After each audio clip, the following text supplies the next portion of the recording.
ప్రార్థన. పరిశుద్ధుడా పరలోకమందున మా కన్న తండ్రి, మీ ఘనమైన నామానికి కృతజ్ఞతాస్తులు చెల్లించుకున్నందుకు మీ విలువైనటువంటి సమయాన్ని మాకు అనుగ్రహించి సమయంలో మీ పిల్లలతో నేరుగా మీరు మాట్లాడుకోవడానికి మీరు ఇచ్చిన సమయాన్ని బట్టి కృతజ్ఞతలు ప్రభా. మీ మాటలు వినాలని, మీ మాటల్లో ఉన్న భావాన్ని గ్రహించాలని ఎంతమంది అయితే ప్రత్యక్షంగాను పరోక్షంగాను నీ మాటల కొరకు ఎదురు చూస్తున్నారో వారందరూ హృదయంలో కూడా నీ వాక్యాన్ని నింపను ప్రభా. ఎందుకంటే తండ్రి, మా జీవితంలో నీ మాటలు ఒకవేళ లేకపోతే ఈ భూమి మీద బ్రతుకుతున్నటువంటి జీవితం వ్యర్థమవుతుంది ప్రభా. అలాంటి పరిస్థితి మాలో ఎవరికి రాకుండా ప్రభా, వాక్యానుసారమైనటువంటి ఆలోచనలతో మీ అందు భయభక్తులు కలిగి మీ చిత్తానికి లోబడి ఉండేటట్లుగా సహాయం దయచేయండి. చెబుతున్నటువంటి ప్రతి మాట నా ఉద్దేశాలు ఏమాత్రం మీ పిల్లలతో మాట్లాడకుండా ప్రభా, మీ పరిశుద్ధ లేఖనాల్ని మీ పరిశుద్ధాత్మ సహాయంతో మాత్రమే వివరించడానికి కృపను అనుగ్రహించమని చెబుతున్న నన్ను వింటున్న మీ పిల్లల్ని మరుగుపరిచి మీరే మహిమ పొందుకోండి తండ్రి. ఈ వాక్యం వెలువడుతున్నప్పుడు ఎలాంటి అభ్యంతరాలు ఏమీ కలగకుండా మీ చిత్త ప్రకారంగా అంత క్రమశిక్షణగా మర్యాదగా జరగడానికి కృపను అనుగ్రహించండి.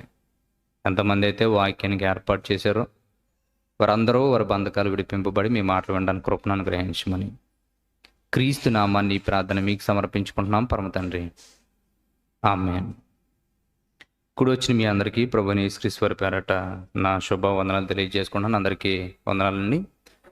ప్రతి ఒక్కరూ చెప్పబడుతున్నటువంటి మాట శ్రద్ధగా వినండి. పిల్లలు చూడండి, డిస్టర్బెన్స్ ఏం చేస్తా చూసుకోండి దగ్గర ఉండి వాళ్ళని.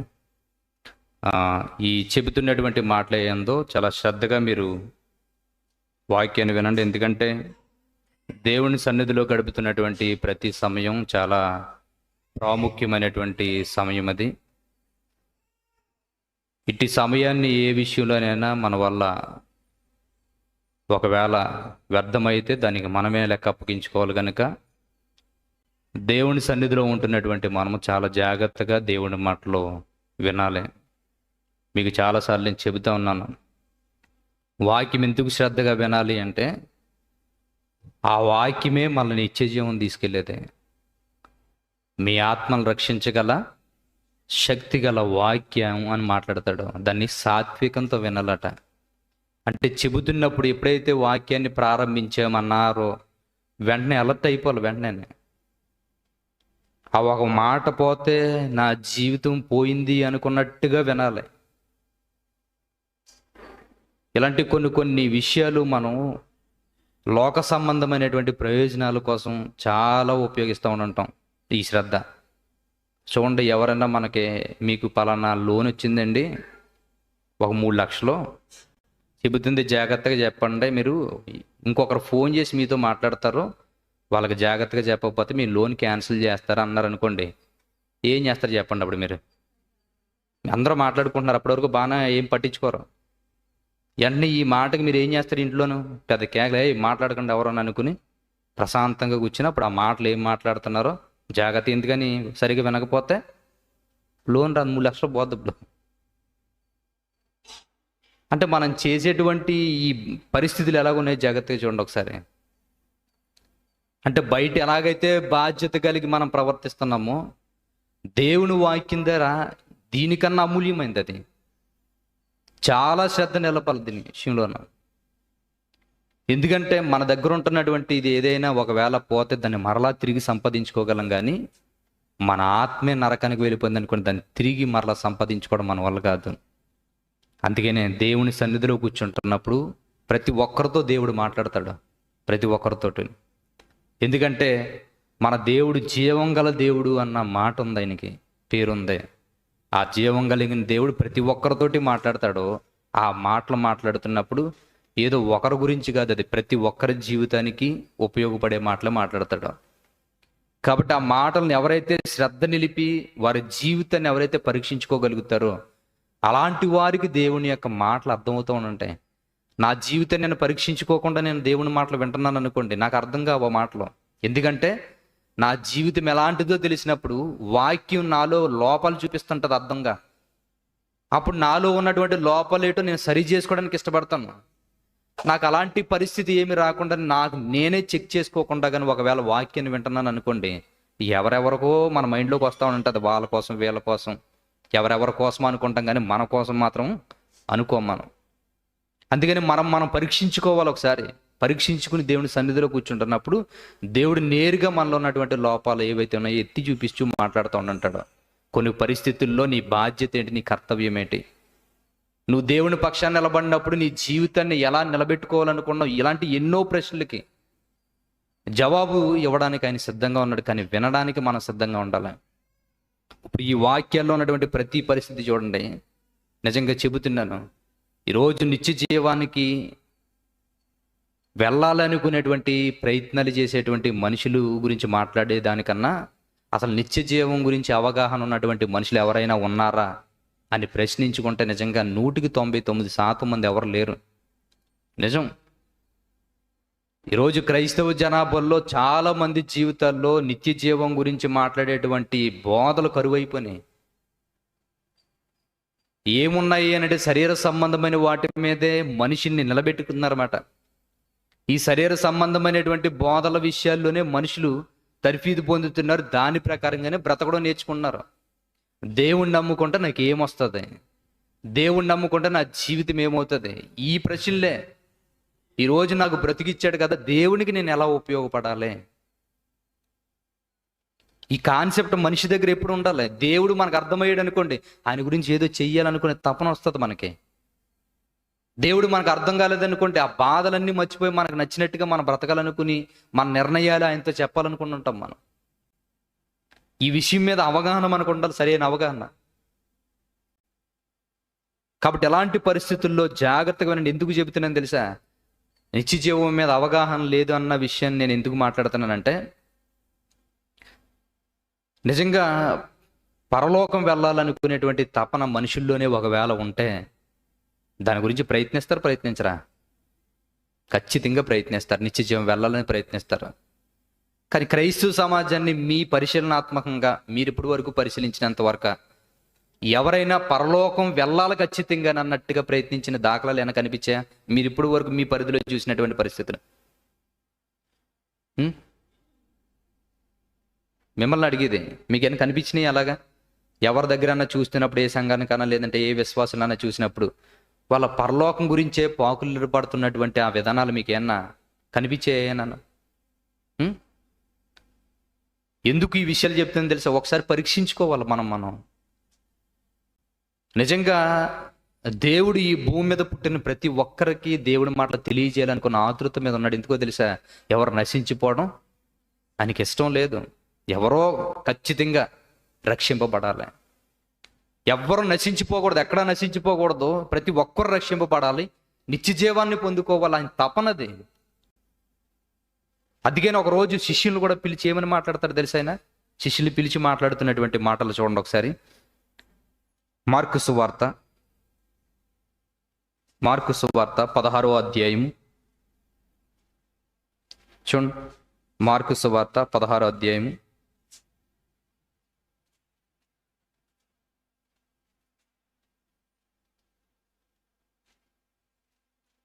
మార్కు సువార్త 16వ అధ్యాయం 15వ వచనం దగ్గర నుంచి జాగ్రత్తగా చూడండి ఒకసారి. మార్కు సువార్త 16వ అధ్యాయం 15వ వచనం దగ్గర నుంచి చదవండి ఒకసారి. మరియు చూడండి ఏమని మాట్లాడుతున్నాడు. 14వ వచనం దగ్గర నుంచి మనం చదివితే అర్థమవుతుంది మనకి. 14వ వచనం దగ్గర నుంచి, పిమ్మట 11 మంది శిష్యులు భోజనమును కూర్చున్నప్పుడు ఆయన వారికి ప్రత్యక్షమై తను లేచిన తరువాత తను చూచిన వారి మాట నమ్మనందున వారి అపనమ్మిక నిమిత్తమును హృదయ కాఠిన్యము నిమిత్తమును వారిని గద్దించెను. చూసారు ఏమని మాట్లాడతాను? ఏముందట? యేసుక్రీస్తు గారు కూడా తిరిగిన వ్యక్తులకి అపనమ్మకం ఉన్నది, హృదయం కాఠిన్యమైపోయిందట, కఠినమైపోయింది. ఎన్ని మాటలు చెబుతున్నా వారి ఆలోచన విధానం ఈ భూ సంబంధమైన వాటి విషయంలోనే ఎక్కువ ఉండిపోయిందట. వాళ్ళకు కలిగే భయం కానీ, వాళ్ళ ఉంటున్నటువంటి ఆలోచన విధానం కానీ, ఇవన్నీ భూ సంబంధమైనటువంటి పరిస్థితుల్లో ఉంటున్నప్పుడు మనిషి విశ్వాసం తగ్గిపోతుంది. ఎప్పుడు గుర్తుపెట్టుకోండి, మనిషి ఎప్పుడైతే లోకం గురించి ఆలోచిస్తాడో విశ్వాసంలో అభివృద్ధి పొందలేడు. మనిషి ఎప్పుడైతే లోకాన్ని మర్చిపోయి దేవుడి మీద నమ్మకం పెట్టుకుంటాడో, నా జీవితం అంతా ఆయన అనుకుంటాడో, అతని విశ్వాసం సమృద్ధిగా ఉంటుంది. కానీ లోకాన్ని మనిషిని ఎక్కువగా ఆలోచిస్తున్నారు అనుకోండి, లోకాన్ని దేవుణ్ణి ఎక్కువగా ఆలోచిస్తున్నారు అనుకోండి, వారి విశ్వాసం నిలబడదు. ఎందుకనుకున్నారు?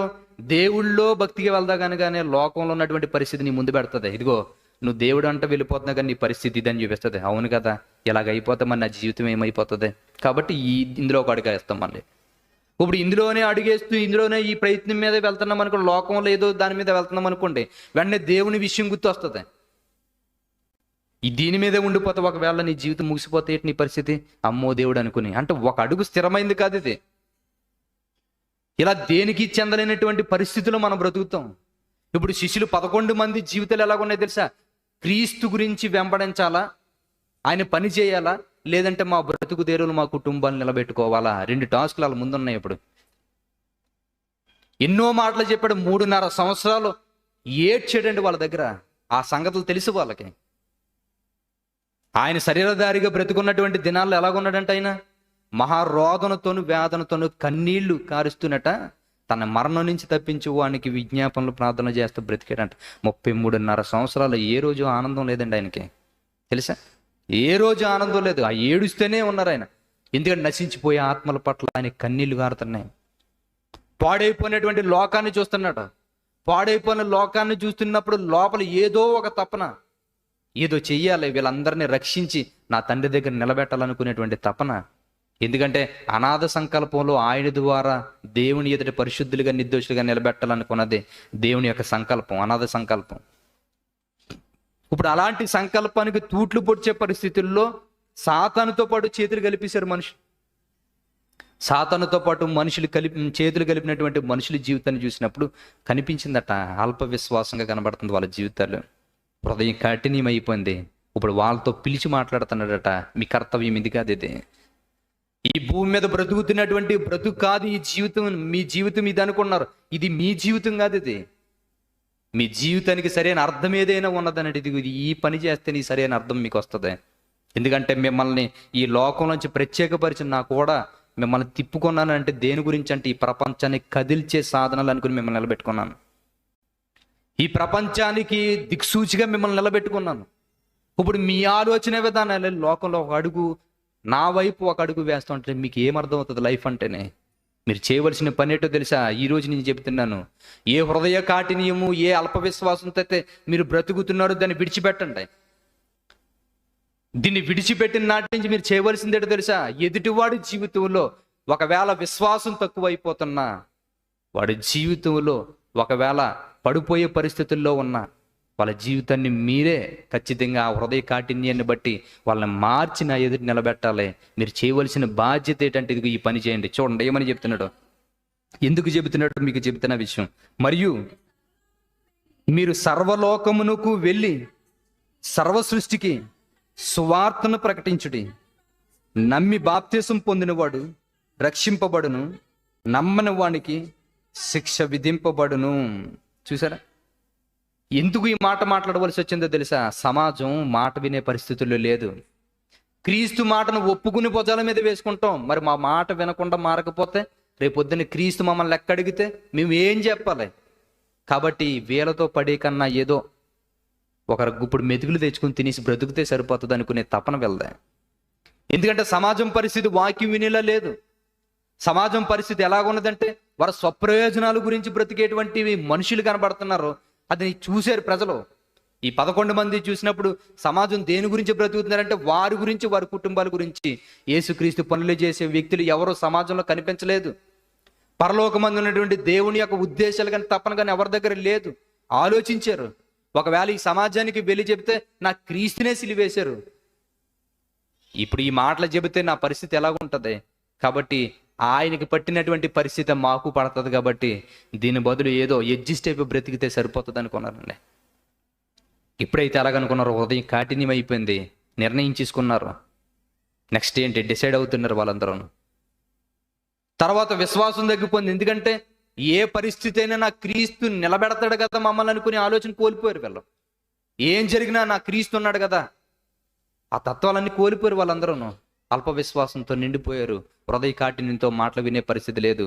ఇప్పుడు చెబుతున్నాడు, మీ జీవితం మరలా సరిదిద్దుకుని నిలబడగలిగితే మీ విశ్వాసం అభివృద్ధి పొందుతుంది, మీ హృదయ కాఠిన్యం పోయి, ఎవడ హృదయ కాఠిన్యంతో ఉన్నాడో వాడిని మరలా నా దగ్గర నిలబెట్టగలుగుతారు. విశ్వాసంతో వాడిని నిలబెట్టగలిగే స్థాయి మీకు వస్తుంది. కనుక మీరు చేయవలసిన బాధ్యత ఏంటంటే, మీరు చేయవలసినటువంటి పని, 3.5 సంవత్సరాలు నా మాటలు విన్నారు, నా క్రియలు చూశారు, అన్నీ మీరు చూశారు. ఆ రోజు 11 మందిని ప్రశ్న అడిగారు, చాలామంది 12 మందిని ప్రశ్న అడిగారు. ఆయన చాలామంది యేసుక్రీస్తు గారితో పాటు తిరిగినటువంటి శిష్యులు ఉన్నారు. ఈ 12 మందే కాదు, చాలా వందల మంది ఉన్నారు ఆయన కూడా శిష్యులు. ఒకరు అలా పోయారండి. చాలామంది వెళ్ళిపోయారు. చివరికి 12 మందే మిగిలారు. ఆ 12 మందిని ప్రశ్న అడిగారు ఆయన, ఎరా మీరైనా ఉంటారా వెళ్ళిపోతారా? ఆ రోజు మాట్లాడి తెలుసా 12 మందిని, అయ్యా నిత్య జీవం నువ్వన్న విషయం మాకు అర్థమైంది, ఎక్కడికి వెళ్ళిపోమంటాం మేము? ఆ లోకంలో ఉన్నటువంటి ఆశలతో తన జీవితాన్ని పతనం చేసుకుని ఇస్కరియోతు యూదా కూడా ఆ మాటకు సమాధానం చెప్పాడు. ఎక్కడికి వెళ్ళిపోమంటావు ప్రభు? ఆ శిష్యులందరూ వెళ్ళిపోరు, వాళ్ళకి తెలియలేదు. వాళ్ళ పిచ్చోళ్ళు, వాళ్ళకి లోకంలో ఏమున్నదో మీ దగ్గర ఏముందో తెలియలేదు. ఈరోజు మిమ్మల్ని చూస్తున్నాం, నిత్య జీవం మీరని అర్థమైపోయింది మా బ్రతుక్కి. కాబట్టి మేము మీ పక్షాన్ని నిలబడడానికి మేము ఇష్టపడుతున్నాం మా జీవితంలోనూ. కాబట్టి మా పరిస్థితి ఇదని చెబుతున్నట్టు చూడండి. ఆ విషయాలన్నీ చెప్పిన తర్వాత ఎప్పుడైతే ఇలాంటి పరిస్థితులు వచ్చాయో, వాళ్ళ దగ్గర యేసుక్రీస్తు గారినే, రక్షకుడని యేసుక్రీస్తు గారినే సిలివేశారో, ఆయన చనిపోయాడు, ఈ పరిస్థితుల్లో లేచారు అనుకున్నటువంటి విషయం మీద ఒకవేళ అవగాహన వచ్చినా, ఇప్పుడు మనల్ని కాపాడే పరిస్థితి ఎవరికి ఉంటుంది అనుకునేటువంటి భయంతో వాళ్ళు బ్రతుకుతున్నటువంటి పరిస్థితుల్లో వాళ్ళకి దగ్గర ప్రత్యక్షమై చెప్తున్నారట, మీరు వెళ్ళండి, సర్వ సృష్టికి సువార్త ప్రకటించండి. ఎందుకని? నిత్య జీవం పొందాలనుకునే ఆలోచన ఎవరికి లేదు, నిత్య జీవం పొందాలనుకునే తపన ఎవరిలోనూ లేదు. కాబట్టి సర్వ సృష్టికి సువార్త ప్రకటించండి. ఒకవేళ ఆత్మలు రక్షింపబడకపోతే నేను ప్రశ్న అడుగుతున్నానని మీరు అనుకుంటారేమో, అనుకోవద్దు. బాధ్యత అప్పగిస్తున్నాను, బాధ్యత చేసుకుంటూ వెళ్ళిపోండి, చెప్పుకుంటూ వెళ్ళిపోతే ఏమవుతుందో తెలుసా? నమ్మి బాప్తిసం పొందినవాడు రక్షింపబడును, నమ్మని వాడికి శిక్ష విధింపబడును. ఇదొక్కటే కాన్సెప్ట్ పట్టుకోండి. చెప్పండి, మీ ఎఫెక్ట్ ఎంతవరకు అంటే మీ శక్తి లోపం లేకుండా చెప్పండి. మీరు మీ ప్రాణాలు పోతాయన్నా భయపడకుండా చెప్పండి. మారతారా మారడన్నది కాదు, హృదయపూర్వకంగా చెప్పండి. పరలోకమందు నేను నా తండ్రి చూస్తానని చెప్పండి. పరిశుద్ధాత్మ ప్రేరణకు లొంగి చెప్పండి. ప్రతి ఒక్కరిని ప్రపంచంలోంచి బయటికి, సమాజంలోంచి, సంఘంలోనికి తీసుకొచ్చేలా చెప్పండి. ఆత్మల పట్ల భారం కలిగి చెప్పండి. దాన్ని విన్నారా రక్షింపబడతారో, వినకపోతే శిక్షింపబడతారు. ఎందుకని అడిగితే చెప్పడం వరకునే బాధ్యత, డిసైడ్మెంట్ మందే. చెప్పేంత వరకునే, ఆ బోధలు ఎంతవరకు డిసైడ్ అవ్వాలన్నదే మన విచక్షణకు మనం వదిలేస్తున్నాడు. అది ఎవడైతే నమ్మి అమ్మో నా జీవితం ఈ లోకంలో అంతమైపోకూడదు అనుకుంటాడో, వాడి జీవితాలు సరిదిద్దుకుని మరో దేవుడి దగ్గర నిలబడడానికి అవకాశం ఉంటుందట. ఇప్పుడు ఈ పరిస్థితులు చూడండి, ఇలా చూస్తున్నటువంటి పరిస్థితిని బట్టి సర్వ సృష్టికి వెళ్ళి సువార్త ప్రకటించారండి వీళ్ళు. సర్వ సృష్టికి సువార్త ప్రకటించే సమయానికి సాతానుగడు కూడా వాడు ఎత్తిగడలు వేయాలి కదా. సాతానుగడు చేసిన మాట ఏంటో తెలుసా? సర్వ సృష్టికి సువార్త విరువుగా వాడబడుతున్నప్పుడు ప్రతి మనిషి మనోనేత్రాలు వెలిగింపబడుతున్నాయి. జాగ్రత్తగా వినాలి. ప్రతి మనిషి మనోనేత్రాలు వెలిగింపబడుతున్నాయి. ఈ వెలిగింపబడుతున్నటువంటి పరిస్థితిని చూస్తుంటే సాతానుగడు చేసేటువంటి క్రియలకి ఈ సువార్త ఆటంకం అయిపోయింది. ఏం చేయాలి? సువార్తన ఆపడం కుదరదు. ఏం చేయాలి? సువార్త లాగే ఉండాలి, దానికి డూబు దింపాలి. తెలుసా? సువార్త లాగే ఉండాలి, దానికి ఒక డూబు దింపాలి. ఒరిజినల్ ఉండకూడదు. అది ఇది సువార్తే, ఇది కూడా వాస్తవమే, ఇది కూడా సత్యమే అనుకోవాలి. మనిషి ప్రణాళికలు వేసుకుంది, వాడి మనుషులనే పెట్టింది సంఘాల్లో, వాడి మనుషులతోటే సంఘాన్ని బోధించే పరిస్థితిలో తీసుకొచ్చింది. దాని గురించి పౌలు ఒకరోజు బాధపడితే ఏమన్నాడు తెలుసా? గలతీ పత్రిక చూడండి ఒకసారి. ఈ పరిస్థితిని బట్టి, సాతానుగడు వేసినటువంటి ఎత్తిగడల్లో బాధపడినటువంటి పరిస్థితులను బట్టి మాట్లాడుతున్నటువంటి ఆ మాటలు చూడండి. గలతీ పత్రిక చూడండి, గలతీ పత్రిక 1వ అధ్యాయము, గలతీ పత్రిక 1వ అధ్యాయము 6వ వచనాన్ని జాగ్రత్తగా చూడండి. ఇక్కడ మాట్లాడుతున్నటువంటి మాట సామాన్యమైన మాట కాదు. ఇది మాట్లాడుతున్నటువంటి మాట చాలా భారం కలిగి మాట్లాడుతున్నటువంటి మాట. ఇది తన ప్రాణాన్ని కూడా లెక్క చేయకుండా అనుక్షణం సమయమనక అసమయమనక ఎన్నో సంవత్సరాలు సువార్త ప్రకటించుకుని సంఘాలు నిలబెట్టాడంటే. క్రీస్తు మాటను గుండెల్లో పెట్టుకుని అనుక్షణం అనేక ఆత్మల పట్ల భారం కలిగి వెళ్ళాడు. జరిగినటువంటి పరిస్థితి ఏంటో తెలుసా? సాతానుగాడు సువార్తను నమ్మి వారి జీవితాలు మనోనేత్రాలు వెలిగింపబడుతున్నాయి కనుక వీళ్ళ బ్రతుకుల్లో ఎలా క్రీస్తుకు లోబడిపోతే నిత్య జీవాన్ని చేరుకుంటాడని వాడు ప్లాన్ వేసుకున్నాడు. వాడు చేసిన ఇంప్లిమెంట్ ఏమైందంటే దీనికి డూబు దింపాలనుకున్నాడంటే. సువార్త ఒరిజినల్ అయితే దానికి డూప్లికేట్ దింపాలనుకున్నాడు. అలా దింపాలనుకుని సంఘాలకి బోధించడం ప్రారంభిస్తే ఆ బోధ ఎలాగున్నదని తెలుసా? దేవుడే ఏర్పరచుకున్నటువంటి వ్యక్తులు కూడా సైడ్ అయిపోతున్నారట. దేవుడే నిత్య జీవం గురించి ఏర్పరచుకున్న వాళ్ళు కూడా ఈ డూప్లికేట్ బోధను నమ్మి దాన్ని కూడా వెళ్ళిపోతున్నారట. పౌలు చూసాడట, ఇంత దారుణమైనటువంటి పరిస్థితుల్లో మీ గురించి మా రక్తాలు కూడా కాచి మీకు ఈ సువార్త చెప్పాం కదా ఈ సత్యాన్ని. ఇప్పుడు ఈ సత్యాన్ని విన్నారు మీరు. విన్న తర్వాత మీ జీవితాలు ఏమైపోయినాయి, నేను బాధపడుతున్నాడో చూడండి ఒకసారి. క్రీస్తు కృపను బట్టి మిమ్మల్ని పిలిచిన వాణ్ణి విడిచి, చూసారా, క్రీస్తు కృపను బట్టి మిమ్మల్ని పిలిచిన వాణిని విడిచి భిన్నమైన సువార్త తట్టుకు మీరెంత త్వరగా తిరిగిపోవుట చూడగా నాకు ఆశ్చర్యం కలుగుతుంది. ఎంత ప్లానో చూడండి వాడిదే. చూసారా, సాతానుగాడిది సామాన్యమైన ఆలోచనలు కాదు. అది ఏమని మాట్లాడుతున్నాడు? క్రీస్తే పిలుచుకున్నాడు, దేవుడే పిలుచుకున్నాడు. ఆ పిలుచుకున్న వాడిని పిలుపుకి లోబడ్డారు మీరందరూను. క్రీస్తుని సిలువ వేయబడినట్లుగా మీ ఎదుట ప్రదర్శింపబడేటట్లుగా మాట్లాడాం మేము. క్రీస్తు ఎంతో కన్నీలుగా అర్చినటువంటి బోధలు మీ దగ్గర మేము చెప్పాము. మేము ఎంతగా ఇబ్బంది పడుతూ మా పరిస్థితులు చూపిస్తూ మీకు చెప్పాము. మేము మా మాదిరి చూపించుకున్నాం, మీ క్రీస్తు కూడా మీకు మాదిరి చూపించుకున్నాడు. కానీ ఇంత స్ట్రాంగ్గా నిలబడి ప్రాణం ఇస్తాననుకుని చెప్పిన వారు మీరు. క్రీస్తు గురించి మా చావైనా పర్వాలేదు అనుకుని నిలబడ్డవారు. కానీ ఇంత త్వరగా మీరు ఈ భిన్నమైన సువార్తకి బోధకు తిరిగిపోతారంటే నాకు అసలు ఆశ్చర్యం కలుగుతుంది. ఇదే ఆశ్చర్యం ఈనాటికి కూడా కలుగుతుందండి బోధకులకి, తెలుసా? ఇదే ఆశ్చర్యం బోధకులకి ఈనాటికి కూడా కలుగుతుంది. ఇంత సత్యము ఉన్నది ఉన్నట్టుగా వాళ్ళకి వివరించి, ఒరే లోకంలో ఏమీ లేదు, దీన్ని నమ్ముకున్న తర్వాత మీ జీవితం ఒకవేళ నాశనానికి వెళ్తుంది తప్ప నిత్య జీవానికి వెళ్ళాలంటే క్రీస్తు మాటలే, శరీర సంబంధమైన బోధలు ఉండకూడదురా అనుకుని చెబుతున్నటువంటి ఈ మాటలు ఎప్పుడైతే చెబుతున్నామో, ఈ మాటలు వింటున్నట్టుగానే వింటున్నారు, శరీర సంబంధమైన వాటికి లోబడిపోయే పరిస్థితి. చూడండి ఎలాగున్నదో పరిస్థితి. ఇక్కడ మాట్లాడి చెబుతున్నాడు, క్రీస్తు కృపను బట్టి మిమ్మల్ని పిలిచిన వాడిని విడిచి భిన్నమైన సువార్త తట్టుకు మీరెంత త్వరగా తిరిగిపోవుట చూడగా నాకు ఆశ్చర్యం కలుగుతుంది. చూసారా, నాకు ఆశ్చర్యం వేస్తుంది ఈ పరిస్థితుల్ని చూస్తున్నప్పుడు. నిజంగానండి, సాతానుగాడి మాటలకు చాలా బలం ఎక్కువ. ఈ ప్రపంచాన్ని కలుగు చేసిన వాక్యం చాలా శక్తివంతమంది, ప్రపంచాన్ని కలుగు చేసినటువంటి వాక్యం. కానీ ఆ వాక్యానికి బలం తక్కువైపోయి సాతానుగాడి వాక్యానికి బలం ఎక్కువైపోవడానికి గల కారణం ఏంటో తెలుసా? మనమే కారణం. గుర్తుపెట్టుకోండి. సాతానుగాడి ఈనాటికి కూడా విజయాలు సాధించున్నాడంటే వాడి గొప్పతనం కాదు, వాడిని గెలిపిస్తున్నాం మనమందరం. వాడిని గెలిపిస్తున్నాం. ఆ పోటీలు మనం చూస్తాం యోబు గ్రంథంలో కూడాను జరుగుతూనే లేదా? యోబు గ్రంథంలో యోబు నిలబడతాడో, యోబు ఉంటాడో పక్కనే, ఓ పక్కన దేవుడు ఉంటాడో, సాతానుగాడు వచ్చి మధ్యలో మాట్లాడుతున్నటువంటి మాటలు. ఇప్పుడు ఎవరి మాటలో? నా మాట వింటాడా యోబు, లేదంటే దేవుడిగా నీ మాట వింటాడా? టాస్క్. ఇప్పుడు ఎవరిని గెలిపిస్తున్నావు? యోబు లాంటి వాడిగాడు గెలిపించాడు. మనమైతే ప్రభువా ఇంత కష్టపడి సంపాదించుకున్నాను కదా ఈ సంపద అంతా ఒకసారే, అన్యాయం నేనే, నాకే అన్యాయం చేస్తావా, నేనే దొరికానా అంట మనమా? ఈ దేవుడు నాకే అన్యాయం చేసాడు, నేనే కనిపించాను ఈ దేవుడికి నేను. కానీ అవన్నీ నీ దగ్గర నుంచి ఎందుకు తీసాడు అనుకుంటున్నావు? నిన్ను పరీక్షించాలైనా. నీ భక్తి నచ్చింది ఆయనకి, నీ గురించి నువ్వు చేసేటువంటి పనులు నచ్చినాయి ఆయనకి, నీ మాటలు నచ్చినాయి, నీ బుద్ధి నచ్చింది కనుక నీ దగ్గర నుంచి తీసేసాడు అవన్నీ. మనకు అర్థం కాదు, దేవుడు తీసేసాడు అనుకుంటాం. లేదు, యోబు నచ్చి చేశాడా నచ్చకుండా చేశాడా పని? నచ్చే చేశాడు ఆయన. గొప్పగా చెప్పుకున్నాడు సాతాను ముందు, నా కొడుకు గురించి తెలుసా నీకు, యథార్థపడు, నీతిపరుడు, అతనికి అంత మంచోడు ఎవడు లేదా అని కార్యాలు అవన్నీ చూసావు నువ్వు. సాతానుగాడు అలా మాట్లాడాడు. మన దగ్గర అంతే, మన దగ్గరకు వచ్చి కూడా అలాగే మాట్లాడుతుంటాడు. మనమేమనుకుంటాం? దేవుడికి నేనేం అన్యాయం చేశాను, ఇగో ఈ లోకంలో తప్పులు చేసి వాళ్ళందరి జీవితాలు బాగున్నాయి, నేను దేవుడే అనుకున్నందుకు నా జీవితం ఇలాగే అయిపోయింది అనుకునే పరిస్థితిలో మనం ఉంటాం. కాదు, నీకు నచ్చి చేస్తాడు ఆయన, నీ క్వాలిటీ ఏంటో చూడాలి ఆయన.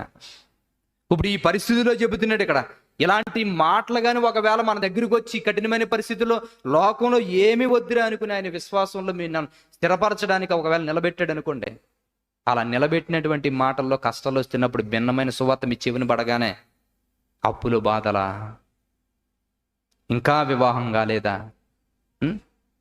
ఇంకా ఉద్యోగం రాలేదా, ఇంకా పిల్లలు పుట్టలేదా, ఎవరు చెప్పారు నీకు? ఉన్నాయి కదా అనగానే ఏం చేస్తాం చెప్పండి మనం? ఇవి చెప్పగానే ఏం చేస్తాం మనం? వెంటనే దాని వైపు తిరుగుతాం. అవును కదా, నా దేవుడు ఏదైనా చేయగలడు, ఏదైనా చెయ్యాలనుకుంటున్నావు, ఏదైనా చేయగలడు, ఆయన చేస్తాడు ఖచ్చితంగా. ముందు నీ క్వాలిటీ చూపించు కదా, ముందు మన క్వాలిటీ చూపించాలి కదా ఆయనకి. మనకున్నటువంటి స్థాయిని ఆయనకి చూపించినప్పుడు ఆయనకి ఏమి ఇవ్వాలో ఆయనకి తెలుసు. మెయిన్ అది మనం తెలుసుకోవాలి ముందుగాను. ఇక్కడ మాట్లాడుతున్నటువంటి మాట ఇంత త్వరగా మీరు ఈ బోధకు తిరిగిపోతారు, నాకు ఆశ్చర్యం కలుగుతుంది. ఎందుకు సర్వ సృష్టికి ప్రకటన చేయమన్నాడు ఆయన? ఎవరు నశించిపోకూడదు, సర్వ సృష్టికి ఎందుకు వెళ్ళమన్నాడు తెలుసా? వాళ్ళని సువార్త చెప్పడం అంటే ఈ 12 మంది డిసైడ్ అయింది ఎవరికో తెలుసా? ఇశ్రాయేలీయుల వంశాన్ని మాత్రమే దేవుడు ఎన్నుకున్నాడు. ఇశ్రాయేలీయుల వంశాన్ని మాత్రమే ఎన్నుకున్నాడు కనుక ఇశ్రాయేలీయులు సరౌండింగ్లో చెప్పుకుంటే సరిపోద్ది అనుకున్నారు. లేదు, అన్యులు కూడా దేవుని సృష్టే. ఈ సర్వలోకంలో ఉన్నటువంటి మనుషులందరూ దేవుని సృష్టే. వారు వేరే వేరే దేశాలు అవ్వచ్చు, వేరే వేరే మతాలు అవ్వచ్చు, వేరే వేరే భక్తులు అవ్వచ్చు, కానీ అందరూ ఈ సృష్టికర్త సృష్టించినటువంటి సృష్టమే. కనుక ఈ సర్వ సృష్టికి, ఈ ప్రపంచానికి, ప్రాణం ఉన్న ప్రతి మనిషికి సువార్త అందాలి. మీకు చెప్తున్నాను అనుకుని ఈ మాటలు చూడండి ఒకసారి. ఆ సందర్భాన్ని ఉంటాడు అపోస్తల కార్యాల్లో మాట్లాడుతున్నటువంటి మాటలు చూడండి ఒకసారి.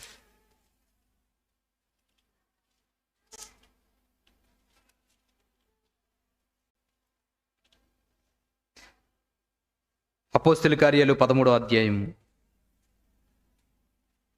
చూడండి. అపోస్తల కార్యాలు 13వ అధ్యాయం 48వ వచనం చేత చూడండి ఒకసారి. చూడండి, జాగ్రత్త, ప్రతి ఒక్కరు తీయండి. 13వ అధ్యాయము 48వ వచనం దగ్గర నుంచి జాగ్రత్తగా చూడండి. చూడండి ఏమని చెప్తున్నాడు ఇక్కడ. 47వ వచనం దగ్గర నుంచి చూడండి. నీవు బూదిగంతముల వరకు రక్షణార్థముగా ఉండినట్లు నిన్ను అన్యజనులకు వెలుగుగా ఉంచి ఉన్నాను అని ప్రభువు మాకు ఆజ్ఞాపించిననిరి.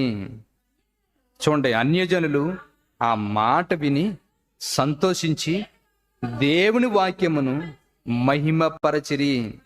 మరియు నిత్య జీవమునకు నిర్ణయింపబడిన వారందరూ విశ్వసించిరి. ఈ వాక్యం ఏమైనా అర్థమైందా మీకు? ఈ వాక్యం వెంటనే నిజంగా చెబుతున్నాను, మనసు పెట్టి కానీ ఇంటికి వెళ్ళిన తర్వాత ఇదే వాక్యాన్ని చదవండి. మీరు ఏ పొజిషన్లో ఉన్నారో మీకు అర్థమైపోతుంది. ఎందుకో తెలిసి ఇక్కడ మాట్లాడుతున్నటువంటి మాట చూడండి. ఇక్కడ చెబుతున్నటువంటి మాట, ఈ మాటలో రాయబడినటువంటి సందర్భం ఏదైతే ఉందో మనల్ని మనం పరీక్షించుకునేటట్లుగా ఉండేది అదే. మన జీవితాల్లో మనం చెక్ చేసుకునేటట్లుగా ఉండేది అదే. మనిషికి ఉన్నటువంటి దేవుడి మీద ఆసక్తి ఈ ప్రశ్నకి జవాబు దొరుకుతుంది ఇందులోన. నీ పద్ధతి ఎలాగుంది, నీ పరిస్థితి ఎలాగుంది, ఏంటి అన్న విషయాన్ని మనం చెక్ చేసుకోవాలంటే ఈ వచనం బాగా మనకు తెలియజేసే మాట ఏంటో తెలుసా? అన్యజనులు ఈ మాట విని సంతోషించి దేవుని వాక్యమును మహిమపరిచిరి. ఫస్ట్ పాయింట్ ఏం చేశారట? వాక్యం విని, దేవుని వాక్యం విని ఏం చేశారట? అమ్మ అందరూ చెప్పండి ఒకసారి. ఏం చేశారు? మహిమపరిచారు. నేను అడుగుతున్నాను, ఇన్ని మాటలు మీకు వినబడుతున్నాయి కదా, దేవుడు ఇంత గొప్ప మాటలు మాట్లాడాడు, దేవుని స్తోత్రం, మీ మనసులో అని అనుకున్నారు ఎప్పుడన్నా? అనుకుంటున్నారా? దేవుడు ఎంత గొప్పవాడా అనుకున్నటువంటి ఆలోచన మనకు దేవుని మాటలు వింటున్నప్పుడు మన హృదయంలో ఆ తపన బుట్టి కంట్లోంచి కన్నీళ్ళని వస్తుంటాయి మనకి. మాటలు వినబడుతున్నప్పుడు మనకు అనిపించాలి, తండ్రి ఈ లోకంలో ఇంత దుర్మార్గంగా బ్రతుకుతున్నా నన్నేనా ఈ స్థితిలో నిలబెట్టావు? అసలు ఈ స్థాయి కాదు కదా నాది. నీ సన్నిధిలో నేను నిలబడడానికి ఏ పాటు వాడిని నేను? లోకంలో ఇన్ని కోట్ల మంది ఉన్నారు కదా, అన్ని కోట్ల మందిలో ఎవరి మీద లేని ప్రేమ నా మీదే పట్టి ఎందుకు చూపిస్తున్నావు నువ్వు? ఇంతమంది ఉండగా వాళ్ళతో మాట్లాడకుండా నాతోటే ఎందుకు మాట్లాడుతున్నావు నువ్వు? ఈ తపనైనా మనకు వస్తుంది. ఇది వాళ్ళ హృదయాలు అనిపించిందట. ఇటే అన్యజనులైన మమ్మల్ని కూడా ఎన్నుకున్నాడు ఆయన. మేము ఒక విగ్రహారాధికులం కదా, మేము ఒక నీచమని కార్యాలు చేస్తూ ఈ లోకంలో దుర్భరమైనటువంటి బ్రతుకులు బ్రతుకుతున్న వాళ్ళం కదా, మమ్మల్ని దర్శించడం ఏంటి ఈ వాక్యం? అన్యజనులకు వెలుగుగా ఉంటాననుకుని ప్రవక్తలు చెప్పిన మాట మా దగ్గర వరకు వచ్చిందంటే మేమెంత ధనియ జీవితం కలిగిన వారమా అని గుండెలు బాదుకుని ఏడ్చారంట వాళ్ళు. ఎవడైతే దేవుని మాట విని మహిమపరిచి వారి పరిస్థితిని చూసి కన్నీళ్ళు గార్చి నా దేవుడు నాకు ఉంటే సరిపోతుంది అనుకునే వాళ్ళు ఎవరో తెలుసా? కింద ఒక మాట రాశాడు చూడండి, ఏమని చెప్తున్నాడో చూడండి. ఆ 48వ వచనం చూడండి. అన్యజనులు ఆ మాట విని సంతోషించి దేవుని వాక్యమును మహిమపరచక్కడి నుంచి చూడండి, మహిమపరచరి మరియు నిత్య జీవమునకు నిర్ణయింపబడిన వారందరూ విశ్వసించిరి. అందరూ వినరు ఈ మాటలు, అందరూ మహిమపరచరు దేవుణ్ణి. తెలుసా? అందరూ వాక్యాన్ని వినరు, అందరూ దేవుని మహిమపరచరు. ఎవరు మహిమపరుస్తారు? ఎవరు శ్రద్ధగా వింటారు? పరలోకానికి డిసైడ్మెంట్ అవ్వాలి నువ్వు. గుర్తుపెట్టుకోండి. ఇప్పుడు ఇంతమంది ఉన్నారు మీలో, ఇందులో ఎంతమంది పరలోకానికి ఎంచబడ్డారన్న విషయం వారు వారి ప్రవర్తనలు బట్టి వారికి తెలుస్తూ ఉంటుంది. గుర్తుపెట్టుకోండి. ఇప్పుడు ఇక్కడ నిలబడి మాట్లాడుతున్న నేనైనా, కూర్చుని బోధ వింటున్నటువంటి మీలో అయినా, మనం అందరి విషయాల్లో ఒక డిసైడ్మెంట్ ఉండదు. పరలోకం వీడి రావాలని దేవుడు ఎవరికైతే ఏర్పాటు చేశాడో వాడికి వాక్యం వెళ్తుంది, వాడు డిసైడ్ అయిపోతాడు వెంటనే. అమ్మో, నా జీవితం మార్చేసుకోవాలి, నా బ్రతుకు మార్చుకోవాలి. ఎందుకో తెలుసా? నిత్య జీవానికి ఏర్పాటు చేయబడ్డ వారి నిమిత్తమే ఈ సర్వ సృష్టికి సువార్త ప్రకటింపబడుతుంది. గుర్తుపెట్టుకోండి. అది వందల మంది, లక్షల మంది, వేల మంది సమూహం రావాలనుకుని తపన కాదు దేవుడికి. బోధించేవాడికి ముందు ఆ కాన్సెప్ట్ తెలియాలి. ఎందుకంటే చాలా మంది బోధకులు సంఘానికి వెళుతున్నప్పుడు అడుగుతుంటారు, ఇదిగో వాక్యం చెప్పడానికి కొత్త ఎంతమంది స్ట్రెంత్ ఉంటారు అక్కడ? అడగడం తప్పులేదు, ఎంతమంది స్ట్రెంత్ ఉంటారని. కానీ అక్కడికి వచ్చిన తర్వాత 100 మంది కూడా లేరా? సరే తనే చెప్తాను, నేను డేట్ చూసి చెప్తాను. లేరనుకోండి అలాంటి వాళ్ళు. ఇటు 50 మంది ఉంటారా? సరే చెప్తాను, నేను చెప్తాను. తర్వాత ఎంతో మంది ఉన్నారండి అలాగా. జనాల చూసి మనుషుల దగ్గరికి వెళ్ళి మాట్లాడేవాళ్ళు. ఇప్పుడు దేవుడికి కావాల్సింది ఏంటో తెలుసు? దేవుడి కాన్సెప్ట్ వేరైంది. ఆయన కాన్సెప్ట్ ఏంటో తెలుసా? లక్షల కోట్ల మంది ఉంటారు, దాంట్లోంచి నాకు కొంతమందే కావాలి. ఎంతమంది అని అడిగితే ఎంతమందో వాళ్ళు ఏర్పరచబడ్డ వాళ్ళు ఉన్నారు, అక్కడికి వస్తారు. ఆ కోట్ల మందిలో ఎంతమందో తెలియదు. ఆ కోట్ల మందిలో ఎవరికైతే ఈ వాక్యం వింటున్నప్పుడు దేవుని వాక్యాన్ని మహిమపరిచి నా బ్రతుకునే దేవుడు ఇలా నిలబెట్టాడు, నాకు యోగ్యుడిని కాదు అనుకుని ఎవడైతే హృదయపూర్వకంగా పశ్చాత్తాపడి గుండెలకు హత్తుకుంటాడో వాడు నిత్య జీవానికి ఏర్పరచబడ్డవాడు. మన లిస్టులో ఉన్నాడు వాడు. దేవుని వాక్యం వింటున్నా మనకు పట్టలేనట్టుగా ఉంటుంది అనుకోండి. దేవుని వాక్యం వింటున్నా మనలో చలనం లేదనుకోండి. దేవుని వాక్యం వింటున్నా మనకు ఒక నిర్లక్ష్య ద్వారాన్ని కలిగింది అనుకోండి, మనకు అర్థం కాదు అది. రాత్రి విజయవాడ మీటింగ్కి వెళ్ళాం, ఒక ప్రాంతానికి. ఎంత ప్రయాసపడి వెళ్ళిన తర్వాత నిజంగా చెబుతున్నానండి, ఇక్కడి నుంచి ఆ ముందు రోజు వెళ్ళాలి. వాక్యం నిజంగా ఎక్కడికి వెళ్ళాలనుకున్న ఒక కాన్సెప్ట్, ఒక హెడ్డింగ్ పెట్టుకుని రాసుకుని ఆ టాపిక్ అక్కడ పలానా ఊర్లో చెప్పవలసిన టాపిక్ ఏదో రాసుకుని ప్రార్థన చేసుకుని వెళ్తుంటాను. ప్రార్థన చేసుకున్నాను, హెడ్డింగ్ పెట్టుకున్నాను, టాపిక్ మాత్రం అవడం లేదు. అస్సలు రాలేదండి టాపిక్. రాద్దాం రాద్దాం రాద్దాం రాద్దాం అనుకుంటేనే ఒక రోజు గడిచిపోయింది. అలా నెగ్లెక్ట్ చేసుకుంటూ వస్తాను, ఇంకా రోజు కదా ఉంది కదా అనుకున్నట్టుగానే. చివరి రోజుకి రాబోతుకి ప్రయాణం వచ్చేసింది. తమ్ముడు ప్రసాద్ అక్కడ వరకు నన్ను బస్సు వరకు దేబెట్టాడు. అక్కడ అన్నవరం వెళ్ళిన తర్వాత బస్సు దొరకలేదు. చాలాసేపు వరకు వెయిట్ చేసిన తర్వాత తమ్ముడికి లేట్ అయిపోతుందని వెళ్ళిపోయాడు. నేను ఇంకో తమ్ముడు ఉంటే ఆ తమ్ముడు నా దగ్గరుండి ఎక్కించాడు. ఇంచుమించు చాలా టైం అయిపోయింది. అక్కడికి వెళ్ళే సమయం కూడా వెళ్ళిన తర్వాత పోన్లే, ఇప్పుడు వరకు వాక్యం రాసుకోలేదు కదా, అక్కడికి వెళ్ళిన తర్వాత అయినా వాక్యాన్ని రాసుకుందాంలే అనుకున్నాను. అక్కడికి వెళ్ళిన తర్వాత వాక్యమైనా రాసుకుందాంలే అనుకుంటే ఇక్కడి నుంచి వెళ్ళే సమయానికి చాలా టైం పడిపోయింది. ఇంచుమించు ట్రాఫిక్ అంతా అయిపోయి 7 గంటలకల్లా అక్కడికి వెళ్ళి మళ్ళీ రెడీ అయ్యి 7 గంటలకి మళ్ళీ అక్కడి నుంచి వెళ్ళాడు. కరెక్ట్గా ఇంకా గ్యాప్లో చూసుకోవడానికి లేదు. ఇంకా ఇదేంటి వాక్యం ఎంత ప్రిపేర్ అయినా అసలుకి కనీసం దాని గురించి ఎందుకు రాయలేకపోతున్నాను అంటే, ఈ మీటింగ్లకు వెళ్ళి ఒకవేళ బద్ధకం వచ్చి ఏమన్నా పొగరబోతానమేమైనా వచ్చిందా? నా ప్రశ్నలు ఇలా ఉంటాయి, నా ఆలోచనలు. ఒకవేళ ఎలాంటి వాటిలో వెళ్తున్నాం కదా, రిలాక్స్ అయిపోయావా? ఒకవేళ దేనికి ఒక పక్క నుంచి బాధపడతాను, ప్రభువా నిజంగా నేనైతే మాత్రం నీ వాక్యాన్ని వెతకాలనే వెతికాను కానీ నాకు ఏమి రావట్లేదు, ఎందుకు నాకు ఎలా జరుగుతుందో అర్థం కాలేదు. వెళ్ళాను అక్కడికి వరకును. కరెక్ట్గా వెళ్ళే టైంకి మొత్తం పెద్ద గుంపు ఒకటి కనిపించింది. ఏంటి అనగానే అక్కడికి వెళ్ళే సమయానికి ఆ చర్చిలో వచ్చేటువంటి ఒక ఆమె హార్ట్ అటాక్తో చనిపోయింది. మొత్తం అందరూ చర్చి దేరే, మొత్తం అందరూ చర్చి పక్కనే ఏడుస్తూ ఉన్నారు. చర్చిలోకి రాగానే, మందిరంలోకి రాగానే విశ్వాసులు అందరూ వచ్చారు. విశ్వాసులు అందరూ రెడీగానే ఉన్నారు వినడానికి అందని. పెద్దలు వచ్చారు, మాట్లాడారు. ఇలాగా పలానా వాళ్ళు చనిపోయారు బాబు, ఒక అరగంట 20 నిమిషాల్లో చెప్పి ముగించే, ఏదో కొద్దిగా ఏమనుకోద్దని చెప్తే సరిలే అనుకుని ఆ వాక్యాన్ని చెప్పడానికి నిలబడ్డాను. చెబుతున్నాను చూడండి.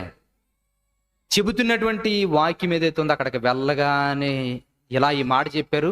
ఒక పాట ఏదో పాడి ఏదో ప్రార్థన చేసి వాక్యాలు చదివేస్తున్నారు.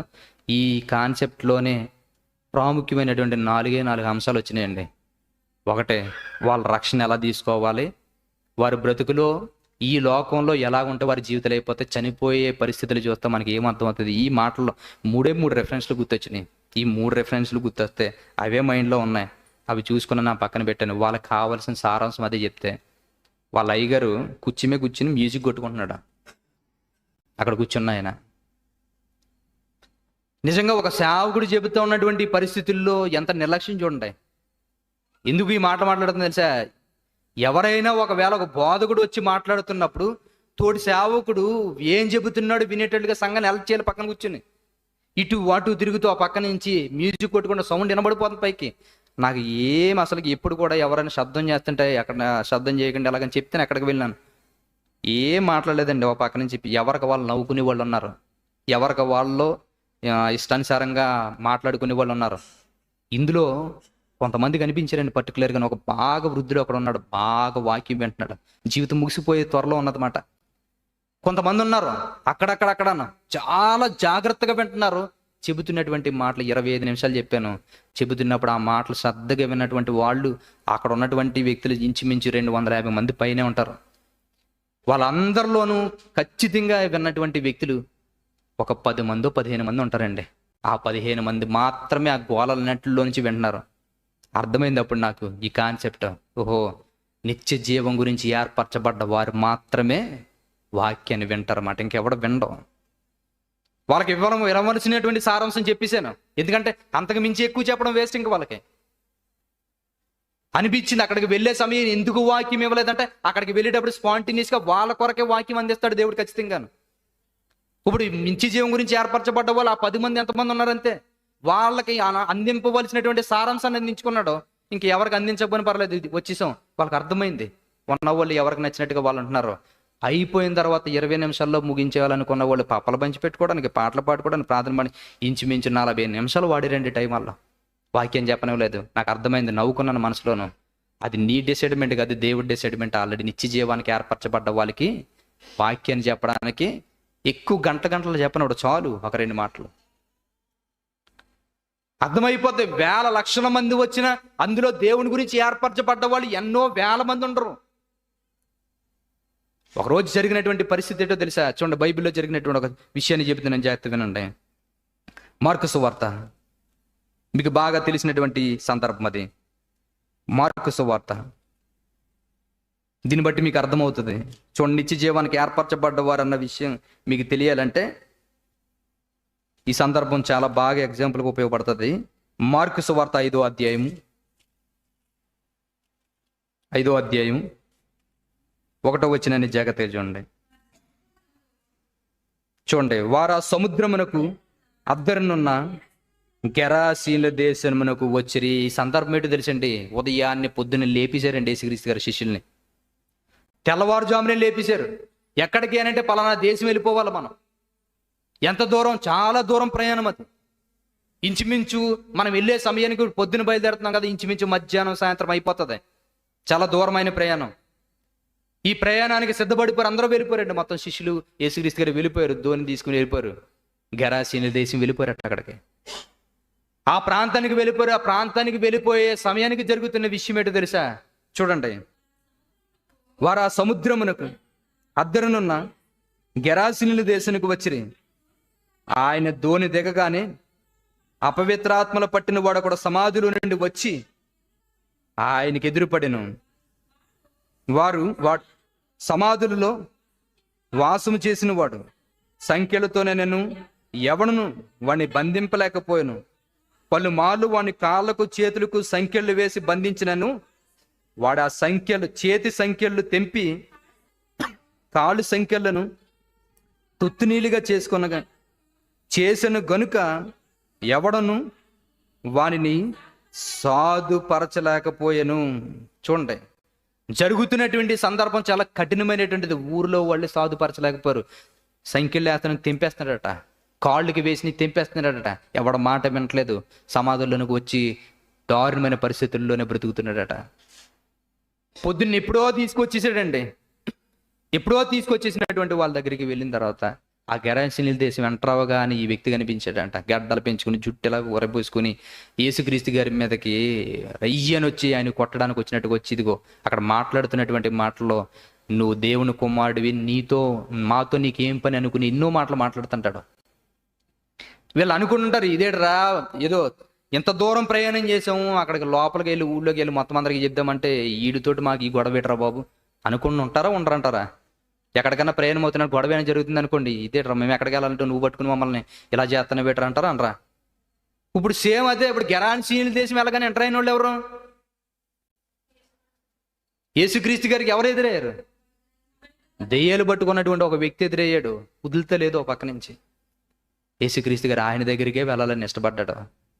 ఆయన దగ్గర ఉన్నటువంటి ఏ అపవిత్ర ఆత్మలు అయితే పట్టేవో అన్నిటిని వెళ్ళిపోమని బయటికి ఆజ్ఞాపించాడు. పందుల్లోనికి వెళ్ళిపోవాలనుకుని ఆజ్ఞాపిస్తే వెళ్ళిపోని. ఆయన ఎప్పుడైతే ఆ దెయ్యాలు వదిలి వెళ్ళిపోయో రక్షకుడు అన్నటువంటి విషయం ఆయనకు అర్థమైంది. అర్థమైన తర్వాత జరుగుతున్న సందర్భం ఏంటో తెలుసా? చూడండి, 8వ వచనం దగ్గర నుంచి చూడండి. ఆయన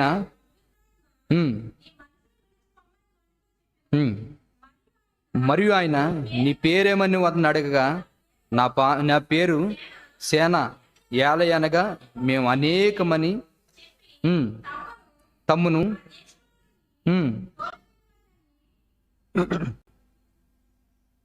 ఈ 14 వచ్చిన దగ్గర నుంచి చూడండి. 14 వచ్చి ఆ పందులు మేపుచున్నవారు పారిపోయి పట్టణములోను గ్రామములోను ఆ సంగతి తెలియజేసరి. జనులు జరిగినది చూడవెళ్ళి యేసునద్దకు వచ్చి సేనను దెయ్యములు పట్టినవాడు బట్టలు ధరించుకొని స్వస్థ చిత్తుడై కూర్చుండి చూచి భయపడిరి. జరిగిన చూచిన వారు దెయ్యములు పట్టిన వానికి కలిగిన స్థితియు పందుల సంగతియు ఊరి వారికి తెలియజేయగా తమ ప్రాంతములు విడిచి పొమ్మని వారు ఆయన్ని బతుమాలు కొనసాగిరి. చూసారా, అక్కడ చూస్తున్నప్పుడు రాస్తున్నప్పుడు నిజంగానండి మార్కు గారు చాలా బాగా రాశాడండి. నిజంగా పరిశుద్ధాత్మ ప్రేరణతో వాళ్ళు వచ్చి ఏం చూసారంటే తెలుసా? బట్టలు లేకుండా ఉంటున్న వాడిని బట్టలు వేసుకోవడం చూసారట. అప్పటి వరకు పిచ్చి పిచ్చిగా ప్రవర్తించేవాడు క్రమశిక్షణగా కూర్చోవడం చూసారట. అప్పటి వరకు మనుషుల మీద తిరగబడేవాడు యేసుక్రీస్తు గారి దగ్గర కూర్చొని ఆయన మాటలు శ్రద్ధగా వింటున్నాడట. ఇంత బాగుపడ్డవాడిని చూడగానే ఏమనాలి? అయ్యా మా ఊళ్ళో అడుగు పెట్టాయి అనాలి. అవునా కదా? ఏమన్నారట? నీకు దండం బాబు, ఊరు తెలిసి బాగున్నారట. చాలా పరిస్థితులు చూడండి. ఎక్కడన్నా సంఘాల్లో వాక్యం, స్వచ్ఛమైన వాక్యం చెప్తున్నాం అనుకోండి, మీకు దండం చెప్పొద్దు అంటారు. అరే మీ పిల్లలు వాళ్ళు చెబుతుంటే తాగి తిరుగుతున్నారు కదా, ఈ బోధలు వెంట వాళ్ళు బాగుపడతారంటే మాకు అదే కావాలంటారు వాళ్ళు. తెలుసా? నిజం. వారి జీవితాలు మార్చుకోవడానికి బాగుంటుంది. ఎందుకంటే చెప్పేవాడే తిరం లేనప్పుడు వాక్యం వినేవాడు పరిస్థితి ఎలా ఉంటుంది. కాబట్టి ఇదిగో ఈ బోధలు ఇక్కడ బాగున్నాయి, సత్య సంబంధమైన బోధలు అని చెప్తున్నాను అనుకోండి, ఆ మాటలు వినడానికి ఇష్టపడరు. చెడిపోయే మాటలు ఎక్కువగా వినడానికి ఇష్టపడుతుంటారు. ఇప్పుడు యేసుక్రీస్తు గారి దగ్గరికి ఈ మాటలు ఎప్పుడైతే చెప్పారో వారు ఏం చేశారంటే తెలుసా? తోనెక్కి వెళ్ళిపోయారట. శిష్యులు అడుగుతున్నారు, అయ్యా ఇంత దూరం ప్రయాణం చేసి వచ్చాం కదా, నలుగురికి సువార్త చెప్పి వచ్చేద్దాం ఏదో ఒకలాగా వెళ్ళి. యేసుక్రీస్తు గారు అన్నారట, లేదు, దోనెక్కి వెళ్ళిపోచ్చాను, జాగ్రత్తగా వినాలి. ఈ మాట ఎక్కడన్నా ఉపయోగించేవారు ఆయన? యెరూషలేము దగ్గరికి వెళ్ళినప్పుడు అయ్యా అక్కడ గాని వెళ్ళామనుకో రాళ్ళతో కొట్టేస్తారు మనల్ని, ఇంకొక ప్రాంతం నుంచి వెళ్ళిపోదాం, మందిరం దగ్గరికి ఇప్పుడు వెళ్ళొద్దు అనుకున్నా కూడా వెళ్ళివాడు ఆయన. ఎందుకని? సువార్త చెప్పాలి ఖచ్చితంగాను. ఇప్పుడు ఇక్కడ ఆయన ఆ మాట అనగానే ఎక్కిసాడంటే అర్థం ఏంటి? రక్షింపబడేవాడు, నిత్య జీవానికి ఏర్పరచబడే గెరాసీనుల దేశంలో ఒక్కడే ఉన్నాడు, ఇంకెవరు లేరు. పని అయిపోయింది, ముగించుకుని పోతున్నారు అంతే. ఒక్కడే ఉన్నాడు, ఇంక లేరు, వచ్చేసారు మొత్తం వెనక్కి. ఇంకొక సందర్భాన్ని చూడండి, లోక సువార్త 19వ అధ్యాయం.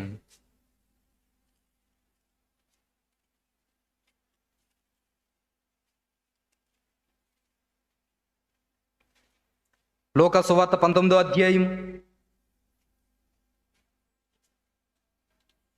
1వ వచనం దగ్గర నుంచి జాగ్రత్తగా చూడండి. చూడండి, ఈ సందర్భం ఎవరిదో మీకు బాగా తెలుసు. ఆయన సంచరించుచు యెరికో పట్టణంలో ప్రవేశించి దాని గుండా పోవుచుండెను. ఇదిగో, సుంకపు గుత్తదారుడును ధనవంతుడైన జక్కయ్య అను పేరు గల ఒకడు యేసు ఎవరో అని చూడగోరాను. కానీ చూసారా, చాలా జాగ్రత్తగా వినండి. చాలా మంది, వేల మంది సమూహం ఉన్నారండి, వందల వేల మంది సమూహం ఉన్నారు. యేసుక్రీస్తు కూడా వెళ్తున్నారు, చాలా మంది, వేల మంది వెళ్తున్నారు. ఇన్ని వేల మందిలో యేసుక్రీస్తు గారు ఎవరో చూడగోరని కానీ ఆయనకి సాధ్యం కాలేదు. ఎందుకని? ఈయన కొద్దిగా పొట్టుగా ఉండడం వల్ల చూడడానికి అవకాశం లేదంటే జనసమూహం ఎక్కువ ఉన్నదని అర్థం మాట. ఇప్పుడు ఇంతమంది జనసమూహం, వేల మంది, వందల మంది, ఈ జనసమూహం అందరూ వెళ్తున్నారు. ఇప్పుడు ఇంత వేల మంది, వందల మంది జనసమూహంలో ఉన్న వ్యక్తుల్ని, ఇంతమందిని కూడా వెళుతున్నా వాళ్ళతో ఏం మాట్లాడలేదంట. యేసు ఎవరో అని చూడగోరి మేడి చెట్టు ఎక్కి కూర్చున్నటువంటి జక్కయ్యతో మాట్లాడితే, జక్కయ్య త్వరగా రా, నేడు నీ ఇంటికి రక్షణ వచ్చి ఉన్నది. మరి ఎవరింటికి రాలేదా ప్రభు అని అడిగితే రాలేదు. చాలా మంది ఉన్నారు అక్కడ. యేసుక్రీస్తు గారిని పట్టుకోవడానికి, దగ్గరగా టచ్ చేయడానికి కూడా ఇష్టపడ్డ వ్యక్తులు ఉన్నారు. యేసుక్రీస్తు గారిని అప్పటికే పొగుడుతున్న వ్యక్తులు ఉన్నారు. యేసుక్రీస్తు గారితో గొప్పగా ప్రేమగా మాట్లాడుతున్న వ్యక్తులు ఉన్నారు. వాళ్ళు ఎవరితోటి ఏం మాట్లాడలేదండి, కానీ జక్కయ్యతో మాత్రం మాట్లాడాడు. నీ ఇంటికి రక్షణ వచ్చి ఉన్నది. ఎవరింటికి? ఆయన ఒక్కడింటికి మాత్రమే. మరి ఉన్నవాళ్ళు అవసరం లేదు, వాళ్ళు వేల మంది అవసరం లేదు. ఎందుకో తెలుసా? నిత్య జీవానికి ఏర్పరచబడ్డవాడు ఆ వేల మంది సమూహంలో ఒక్కడే ఉన్నాడు. గుర్తుపెట్టుకోండి, ఒక్కడే ఉన్నాడు. ఇంకొక సందర్భాన్ని చూపిస్తాను చూడండి. యోహాను సువార్త 4వ అధ్యాయం. యోహాను సువార్త 4వ అధ్యాయం 6-7 వచనాల్లో జరుగుతున్నటువంటి ఆ సందర్భం మనకు బాగా తెలుసు అందరికీ. చూడండి, 4వ అధ్యాయము 6-7 వచనాలు చూడండి. అక్కడ యాకోబు బావి ఉండెను గనుక యేసు ప్రయాణము వలన అలసి ఉన్న రీతినే ఆ బావి వద్ద కూర్చుండెను. అప్పటికి ఇంచుమించు 12 గంటలయ్యను. అంటే అర్థం ఏంటో తెలుసా? మధ్యాహ్నం 12 గంటలు అవుతుంది. మధ్యాహ్నం 12 అవుతుందని ఎందుకు అది చెప్పవలసి వచ్చిందో తెలుసా? జాగ్రత్తగా వినండి ఆ మాట. మధ్యాహ్నం 12 అవుతుందని చెప్పడానికి గల కారణం ఏంటంటే ఎండ తీవ్రత గురించి నీకు తెలియజేస్తున్నాడు. ఎండ తీవ్రత నార్మల్గానే 7, 8 ఆ టైంకి అక్కడ సెంటిగ్రేడ్ ఇంచుమించు 35 నుంచి 40 సెంటిగ్రేడ్లు ఉష్ణోగ్రత వేయడం అనేది చాలా దారుణంగా ఉంటుంది. ఈ అరబ్ కంట్రీస్ అన్నీ కూడా అలాగ ఉంటాయి, చాలా దారుణం మాట. ఇంకా 1 గంట 12 ఆ మిట్ట మధ్యాహ్నం ప్రాంతం అనుకోండి, ఎండకి తాళలేరు ఎవరు కూడా. చాలా దారుణమైన ఎండ ఉంటుంది అన్నమాట. ప్లాస్టిక్ పెడితే కరిగిపోయేంత వేడిమి ఉంటుంది. కానీ ఆ వేడిమి కొరకు అయినా కూడా వేడిమిని తట్టుకుని ఆ ఎండలో ఎక్కడికి వెళ్లకుండా బావి దగ్గరే కూర్చున్నాడట యేసుక్రీస్తు గారు. ఆ టైం కోట్ చేస్తున్నాడు చూడండి. ఎందుకో తెలుసా? ఎంత ఎండలో ఆయనకి అక్కడ ఉండవలసిన పని ఏముంది? ఉంది పని. ఈ మిట్ట మధ్యాహ్నం ఆ 12 గంటలకి ఆయన అక్కడ ఉండవలసిన పని ఏముంది? ఏ సాయంత్రం వచ్చి పని చూసుకోవచ్చు కదా, లేదంటే ఏ చెట్టు నీడకో వెళ్ళి కూర్చోవచ్చు కదా. ఇంత ఎండలో అదే ప్లేస్లో ఎందుకు కూర్చోవాలి? శిష్యులకు అర్థం కాలేదు. ఎవరికి వాళ్ళు వెళ్ళిపోయారండి, ఊళ్ళోకి ఎక్కడికో వెళ్ళిపోయారు. భోజనం చేయవా ప్రభు అని అడిగితే, భోజనం చేయర్రా, నాకు వస్తుందిలే అన్నారంట. ఈయన ఏమని? నాకు వేరే ఆహారం ఉందలే అని అన్నారట. ఈయనకి ఎవరో తెత్తర్లే స్పెషల్గా అని అనుకుని వెళ్ళబోయారట. అంతే కదా. మరి ఇలా అర్థం చేసుకునే విధానం అలాగుందేమో. మరి అయ్యగారుల కంటే అలాగ ఉంటుంది. బయట అందరికీ సాంబార్ వేసిన అయ్యగారికి చికెన్ ఖచ్చితంగా ఉంటుంది.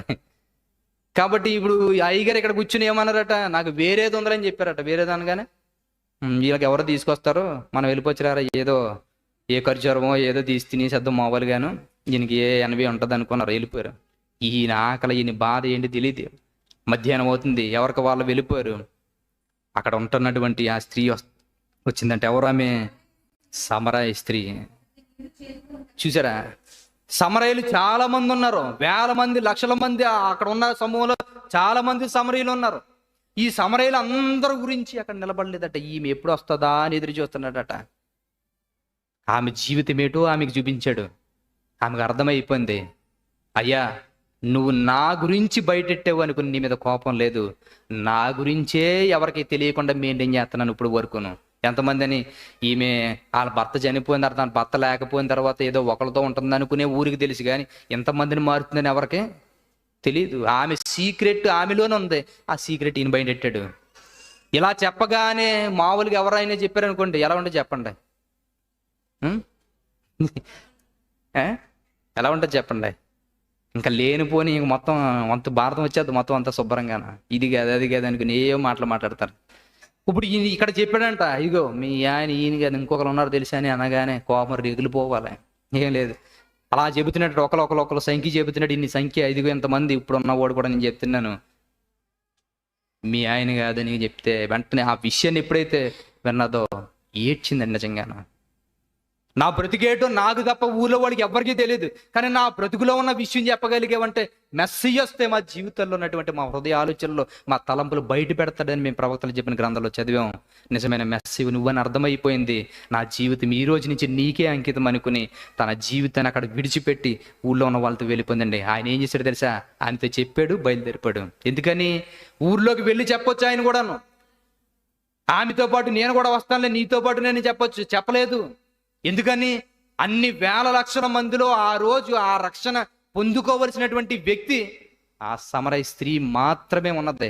నిత్య జీవానికి ఏర్పరచబడ్డ ఆమె చెప్పాడు, వచ్చేసాడంతే. ఇప్పుడు ఎందుకు ఈ విషయాలు చెప్తుంది తెలుసా? నిత్య జీవానికి ఏర్పరచబడ్డ వారి జీవితాలు చూడండి. నిత్య జీవానికి ఏర్పరచబడ్డ వారు మాటలు, వాళ్ళతో మాట్లాడుతున్న బోధలు చూడండి. గంటలైనా మాట్లాడాడు వీళ్ళతోటి. ప్రసంగాలు ఏమన్నా 100 ప్రసంగాలు విన్నాడండి, అప్పుడు మారాడండి. ఏం చెప్పారా? జక్కయ్య త్వరగా దిగిరా, అక్కడ దయ్యాలు బట్టి నువ్వు వాడిని దయ్యాలు విడిచిపెట్టి వెళ్ళిపోమన్నాడు, మారాడు. జక్కయ్య త్వరగా దిగిరమ్మన్నాడు, నేను నీ ఇంటికి రక్షణ వస్తుందని చెప్పాడు. చూడండి అలా బోధలు ఎలాగున్నాయో. సమరయ స్త్రీ దగ్గరికి వెళ్ళాడు, ఆమె చేస్తున్న తప్పేడు తెలియజేశాడు. అర్థమైపోయింది జీవితం ఏటో. మన జీవితాల్లో కూడా దేవుడు వాక్యాలు ఇన్ని బోధలు వినబడుతున్న మార్పులు రావట్లేదంటే, ఇన్ని బోధలు వింటున్నా మన జీవితంలో మార్పులు రావట్లేదంటే, దేవుడి గురించి నిజాయితీగా నిజాలు నిలబడి కసిగా దేవుడి గురించి బ్రతుకుదాం అనుకుని తపన రావట్లేదంటే, అంటే మన లిస్టులో ఉన్నామా లేదన్నా? లేవని తేలిపోచ్చాక లేవండి, ఇంకెందుకులేండి ప్రార్థనకి రేపటి నుంచి. ఏంటి పరిస్థితి? ఆలోచించుకోండి ఒకసారి. ఒకవేళ ఈ లిస్టులోనే లేకపోతే ఏంటండి పరిస్థితి? ఒకవేళ ఇదే పరిస్థితిలో కానీ లేకపోతే లిస్టులో లేకపోతే ఏంటి పరిస్థితి? ఎందుకో తెలుసా? పరలోకం అనేది సామాన్యమైనది కాదు, అది చాలా కష్టతరమైందండి. పరలోకం గురించి మాట్లాడితే, నిత్య జీవం గురించి ఏర్పరచబడ్డ వాళ్ళని అన్ని లక్షల వేల మందిలోంచి ఒక్కొక్కడినే ఎందుకు తీసుకొస్తున్నాడంటే, అసలు పరలోకం వెళ్ళేవారి సంఖ్య తెలుసా? నిత్య జీవం వెళ్ళేవారి సంఖ్య తెలుసా? మీకు ఎవరికైనా తెలుసా? అందరికీ చూడండి ఒకసారి. నిత్య జీవం వెళ్ళేవారి సంఖ్య చూడండి ఒకసారి.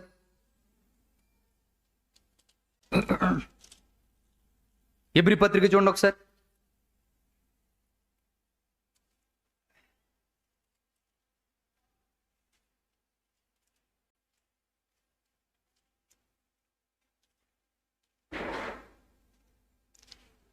హెబ్రీ పత్రిక 4వ అధ్యాయము 6వ వచనాన్ని జాగ్రత్తగా చూడండి ఒకసారి. హెబ్రీ పత్రిక 4వ అధ్యాయం 6వ వచనం. కాగా ఎవరో కొందరు విశ్రాంతిలో ప్రవేశించుదురన్న మాట నిశ్చయము. చూసారు ఏమని మాట్లాడుతున్నాడు? ఎవరో, అందరూ అన్నాడా? కొందరే. పరలోకానికి వెళ్ళేవారి సంఖ్య అందరూ కాదు, ఎక్కువ మంది కాదు, ఎవరో కొందరు. ఆ ఎవరిలో నువ్వున్నావో నేనున్నానో ఎవరున్నారో తెలియదు. అలా తెలియాలంటే మీ జీవితాలు మీరు పరీక్షించుకోండి. దేవుని వాక్యం వినబడుతున్నప్పుడు మన జీవితంలో పశ్చాత్తాపం కలుగుతుందా? దేవుని వాక్యం వింటున్నప్పుడు అమ్మో దేవుడు నా గురించి ఇంత గొప్ప కార్యాలు చేశాడని ఆయన మహింపరిచే స్థితి మనకుందా? దేవుని వాక్యాన్ని వింటున్నప్పుడు ఆయన గురించి నేను ఏ పని చేయాలనుకునే తపన ఉంటుందా? అవి ఏమీ లేవనుకోండి, ఆ లిస్టులో నువ్వు లేవు. అందులో ఏదో ఒకటి నిన్ను గట్టిగా పట్టుకుని లాగుతుంది అనుకో, ఆ తపన నీలో కలుగుతుంది అనుకో. ఆయన గురించి ఏదో చేద్దాం అనుకునే తపన కానీ, నా బ్రతుకు ఎలాంటి పాప జీవితం అనుకుని పశ్చాత్తాపం కానీ, లేదంటే నా జీవితంలో ఆయన గురించి ఏదో ఒక విషయాన్ని నేను తపన పడాలనుకునేటువంటి ఆలోచన ఏదైతే ఉన్నదో, ఇలాంటివి ఏమైనా మీలో కలుగుతూ ఉండంటే చెబుతున్నాను, ఆ లిస్టులో మీరు ఉన్నట్టు. లేదా ఆయన మహిమ పరచబడే స్థితిలో లేకపోయినా, మన బ్రతుకులేటో మనం సరి చూసుకోకపోయినా, పశ్చాత్తాపం లేకపోయినా, ఆయన కర్తవ్యం ఏటో తెలుసుకుని చేయకపోయినా, ఈ వీటిలో కానీ ఏ క్రియ లేకపోయినా, మనం ఈ నిత్య జీవం లిస్టులో ఆ కొందరిలో ఒక్కడగా మనం ఉండలేని పరిస్థితి. ఎందుకంటే సిమ్టమ్స్ తెలిసిపోతుంటాయి మన విషయాల్లోనూ. ఆలోచించండి ఎందుకు ఈ విషయాన్ని చెబుతున్నాను. ఎక్కడ కొత్త నిబంధనలోనే కాదు, ఆయన ప్రారంభం నుంచి అలాగే చేస్తానండి. ప్రారంభం నుంచి అలాగే ఉన్నారు. ప్రారంభం నుంచి వేల వేల మంది సమూహాలను ఎంచుకోలేదు ఆయన. నిత్య జీవానికి ఏర్పరచబడ్డ వాళ్ళు ఎంతమంది? ఎవరో కొద్దిమంది. అది ఎప్పటి నుంచి? క్రీస్తు వచ్చిన దగ్గర నుంచి ఏదో జక్కయ్య గారినో లేదంటే సమరయ స్త్రీనో గెరాసీని దేశంలో ఉన్న ఆ వ్యక్తినో ఒకరిని పిలిచారని వీళ్ళ కోసం అనుకోకండి. భూమి ప్రారంభమైన దగ్గర నుంచి, మానవ మనుగడ ప్రారంభమైన దగ్గర నుంచి ఆయన ఇదే పని చేసుకుని వస్తున్నాడు. నిత్య జీవానికి ఏర్పరచబడ్డ వాళ్ళని మాత్రమే దేవుడు పిలుచుకుంటున్నాడు. వాళ్ళకి మాత్రమే దేవుని మాటలు వినిపిస్తున్నాడు. ఉన్న వాళ్ళకి ఎవరికి వినబడవు. ఆదికాండం చూడండి ఒకసారి, 7వ అధ్యాయము.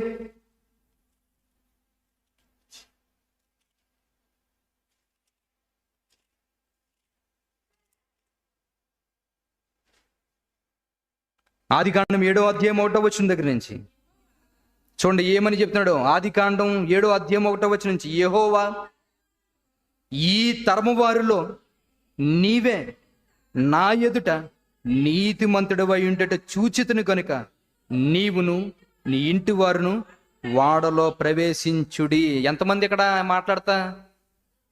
ఎంతమంది కనిపించారు నీతిమంతులుగాను? ఎంతమంది కనిపించారు ఇక్కడ? ఒక్కడ మాత్రమే కనిపించాడు. చూసారా? ఒక్కడ మాత్రమే కనిపించాడు. ఒక్కడ మాత్రం అంటే ఇంతమంది నీతిమంతుల్లో ఏమని చెప్తున్నాడు అక్కడ? ఈ తరం వారిలో నీవే నా ఎదుట నీతిమంతుడివి. నీతిమంతుడు ఇన్ని వేల లక్షల మంది ఉన్నారండి భూమి మీద. ప్రపంచం అంతా చెడిపోయింది. ఒక్కడ మాత్రమే నిత్య జీవం గురించి ఏర్పాటు చేయబడ్డాడట. నువ్వెళ్ళు నీ కుటుంబానికి చెప్పుకో ఈ మాటలో. నీ కుటుంబంలో ఎవడ ఈ మాట విని లోబడతాడో వాడు రక్షింపబడతాడు. అంటే చూడండి దేవుడు ఎలాగ ఏరుకున్నాడో చూడండి మనుషుల్ని. నిత్య జీవానికి ఏర్పరచబడ్డ వాడు మాత్రమే దేవుడు కనుదృష్టిలో పడితే వాడి దగ్గరికే దేవుని వాక్యం వెళ్తుంది. వాడి దగ్గరికి మాత్రమే వాక్యం వెళ్తుంది, ఎవరి దగ్గరికి వెళ్ళదు. ఈ విషయాన్ని తెలుసుకోవాలి. నిజంగా ఈ మాటలు శ్రద్ధగా వినండి. ఈసారి మీరు ఈ బోధలు, ఈ మాట ఎప్పుడైతే, ఈ సువార్త ఎప్పుడైతే, ఈ మెసేజ్ ఎప్పుడైతే విన్నారో మీ జీవితంలో ఉన్న పరిస్థితి ఏంటో మీకు అర్థమవుతుంది. ఒకవేళ అలా లేకపోతే ఏం డిసైడ్ అవ్వాలో మీరే తెలుసుకోండి. చివరిలో చెప్తాను, జాగ్రత్తగా వినండి. చూడండి, ఇంతమందిలో ఈ తరం వారిలో నీవే నా ఎదుట నీతిమంతుడివై ఉండుట చూచితిని గనుక నీవును నీ ఇంటి వారును వాడలో ప్రవేశించుడి. చూసారా? అంత వేల లక్షల మందిలో ఒకడు కనిపించాడు. ఒకడికి దేవుడు మాటలు వినిపించుకున్నాడు. ఇలా నీ కుటుంబానికి చెప్పు. ఇన్ని లక్షల వేల మంది ఎంతమంది రక్షింపబడ్డారు తెలుసా? 8 మంది రక్షింపబడ్డారంటే. చివరికి 8 మంది మాత్రమే. మరి ఇన్ని వేల లక్షల మంది వెళ్ళిపోయారు అంతే. నిత్య జీవానికి ఏర్పరచబడ్డ వాళ్ళు 8 మందే. ఉన్న వాళ్ళందరూ శ్మశానంలో కలిసిపోయారు, మొత్తం సమాధులు అయిపోయారు అందరూ. ఇక్కడనే కదా ఇంకొక విషయాన్ని కూడా చూపిస్తాను చూడండి. పేతురు గారు రాసిన 2వ పత్రిక చూడండి ఒకసారి. పేతురు గారు రాసిన 2వ పత్రిక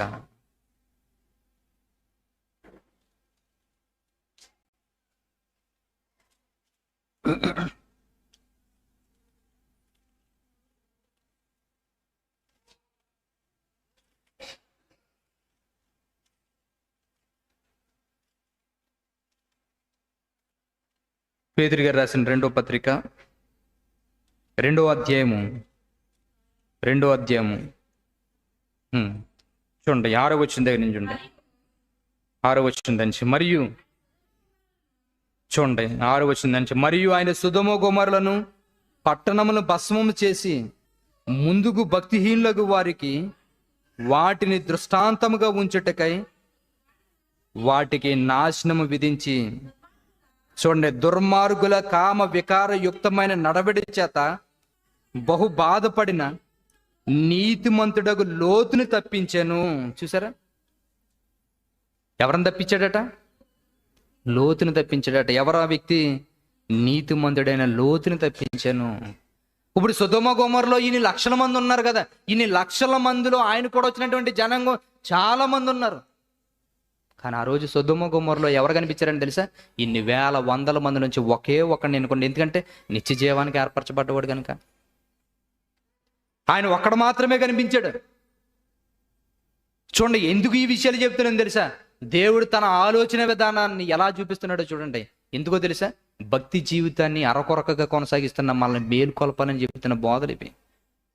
భక్తి జీవితాన్ని ఏదో ఆటలాడుకున్నట్టుగా గడిపేస్తున్నటువంటి, మనకి బుద్ధి రావాలని చెబుతున్నటువంటి మాటలు ఇవి. దృష్టాంతాలుగా జరిగినటువంటి విషయాలు మన కంటి ముందు పెట్టి మనం బ్రతుకుల్ని మేలుకొలుపుదామని చెప్పే మాటలు ఇవి. మనం ఎంత రక్షణ నిర్లక్ష్యం చేసి తిరుగుతున్నామో, మనం ఎలా బ్రతుకుతున్నామో మనకు తెలియజేస్తున్నాడు.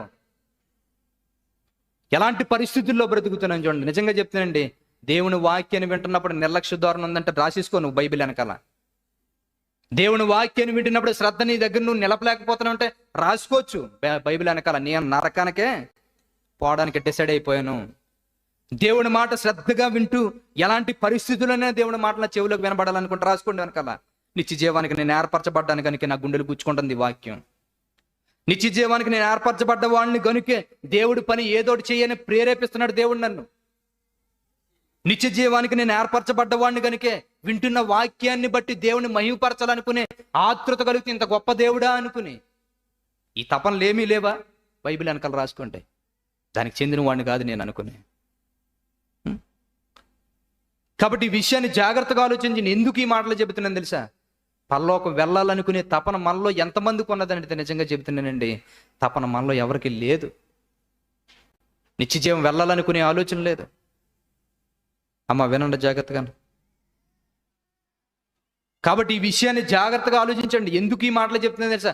పరలోకమందు ఉన్నటువంటి దేవుడు తపన చెందుతున్నాడు కనుక ఈ మాటలు మనతో మాట్లాడుకుంటున్నాడు. ఈ విషయాలన్నింటినీ నేను నిజంగా ఒకవేళ పరలోకం వెళ్ళేవారి సంఖ్య ఒకవేళ చూడాలనుకుంటే నిజంగా ఎలాగున్నది చూడండి ఒకసారి.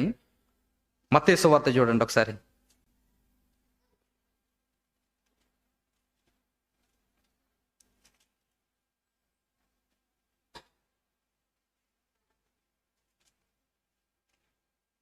చూడండి ఒకసారి మత్తయి సువార్త 25వ అధ్యాయం చూడండి ఒకసారి. మత్తయి సువార్త 25వ అధ్యాయం 40వ వచనాన్ని జాగ్రత్తగా చూడండి ఒకసారి.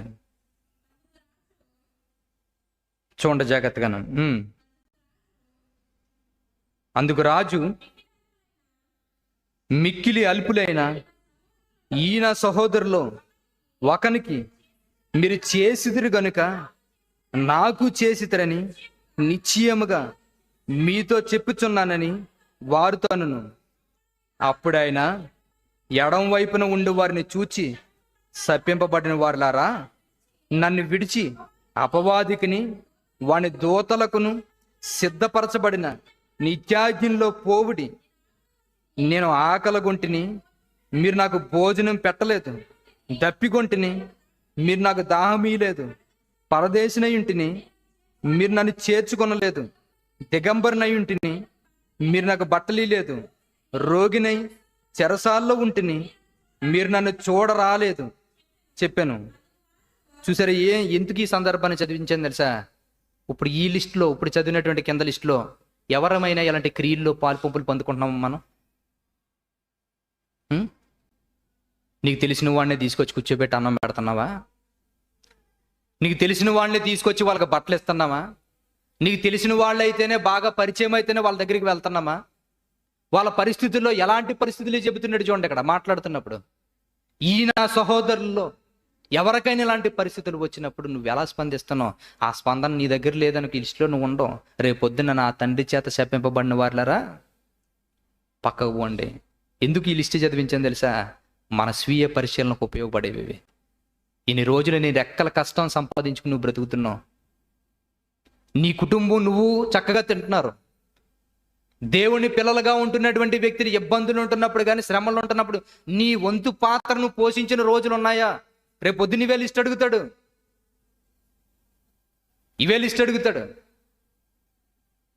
వాళ్ళ గురించి కనీసం ప్రార్థన చేసి, ప్రభువా వాళ్ళు ఈ పరిస్థితుల్లో ఉన్నారు, వాళ్ళ దగ్గరికి వెళ్ళే పరిస్థితి లేదు, వాళ్ళు ఏంటంటే నా స్తోమత లేదు అనుకుని వాళ్ళ గురించి కన్నీళ్ళు విడిచిన ప్రార్థన ఉందా మన దగ్గర?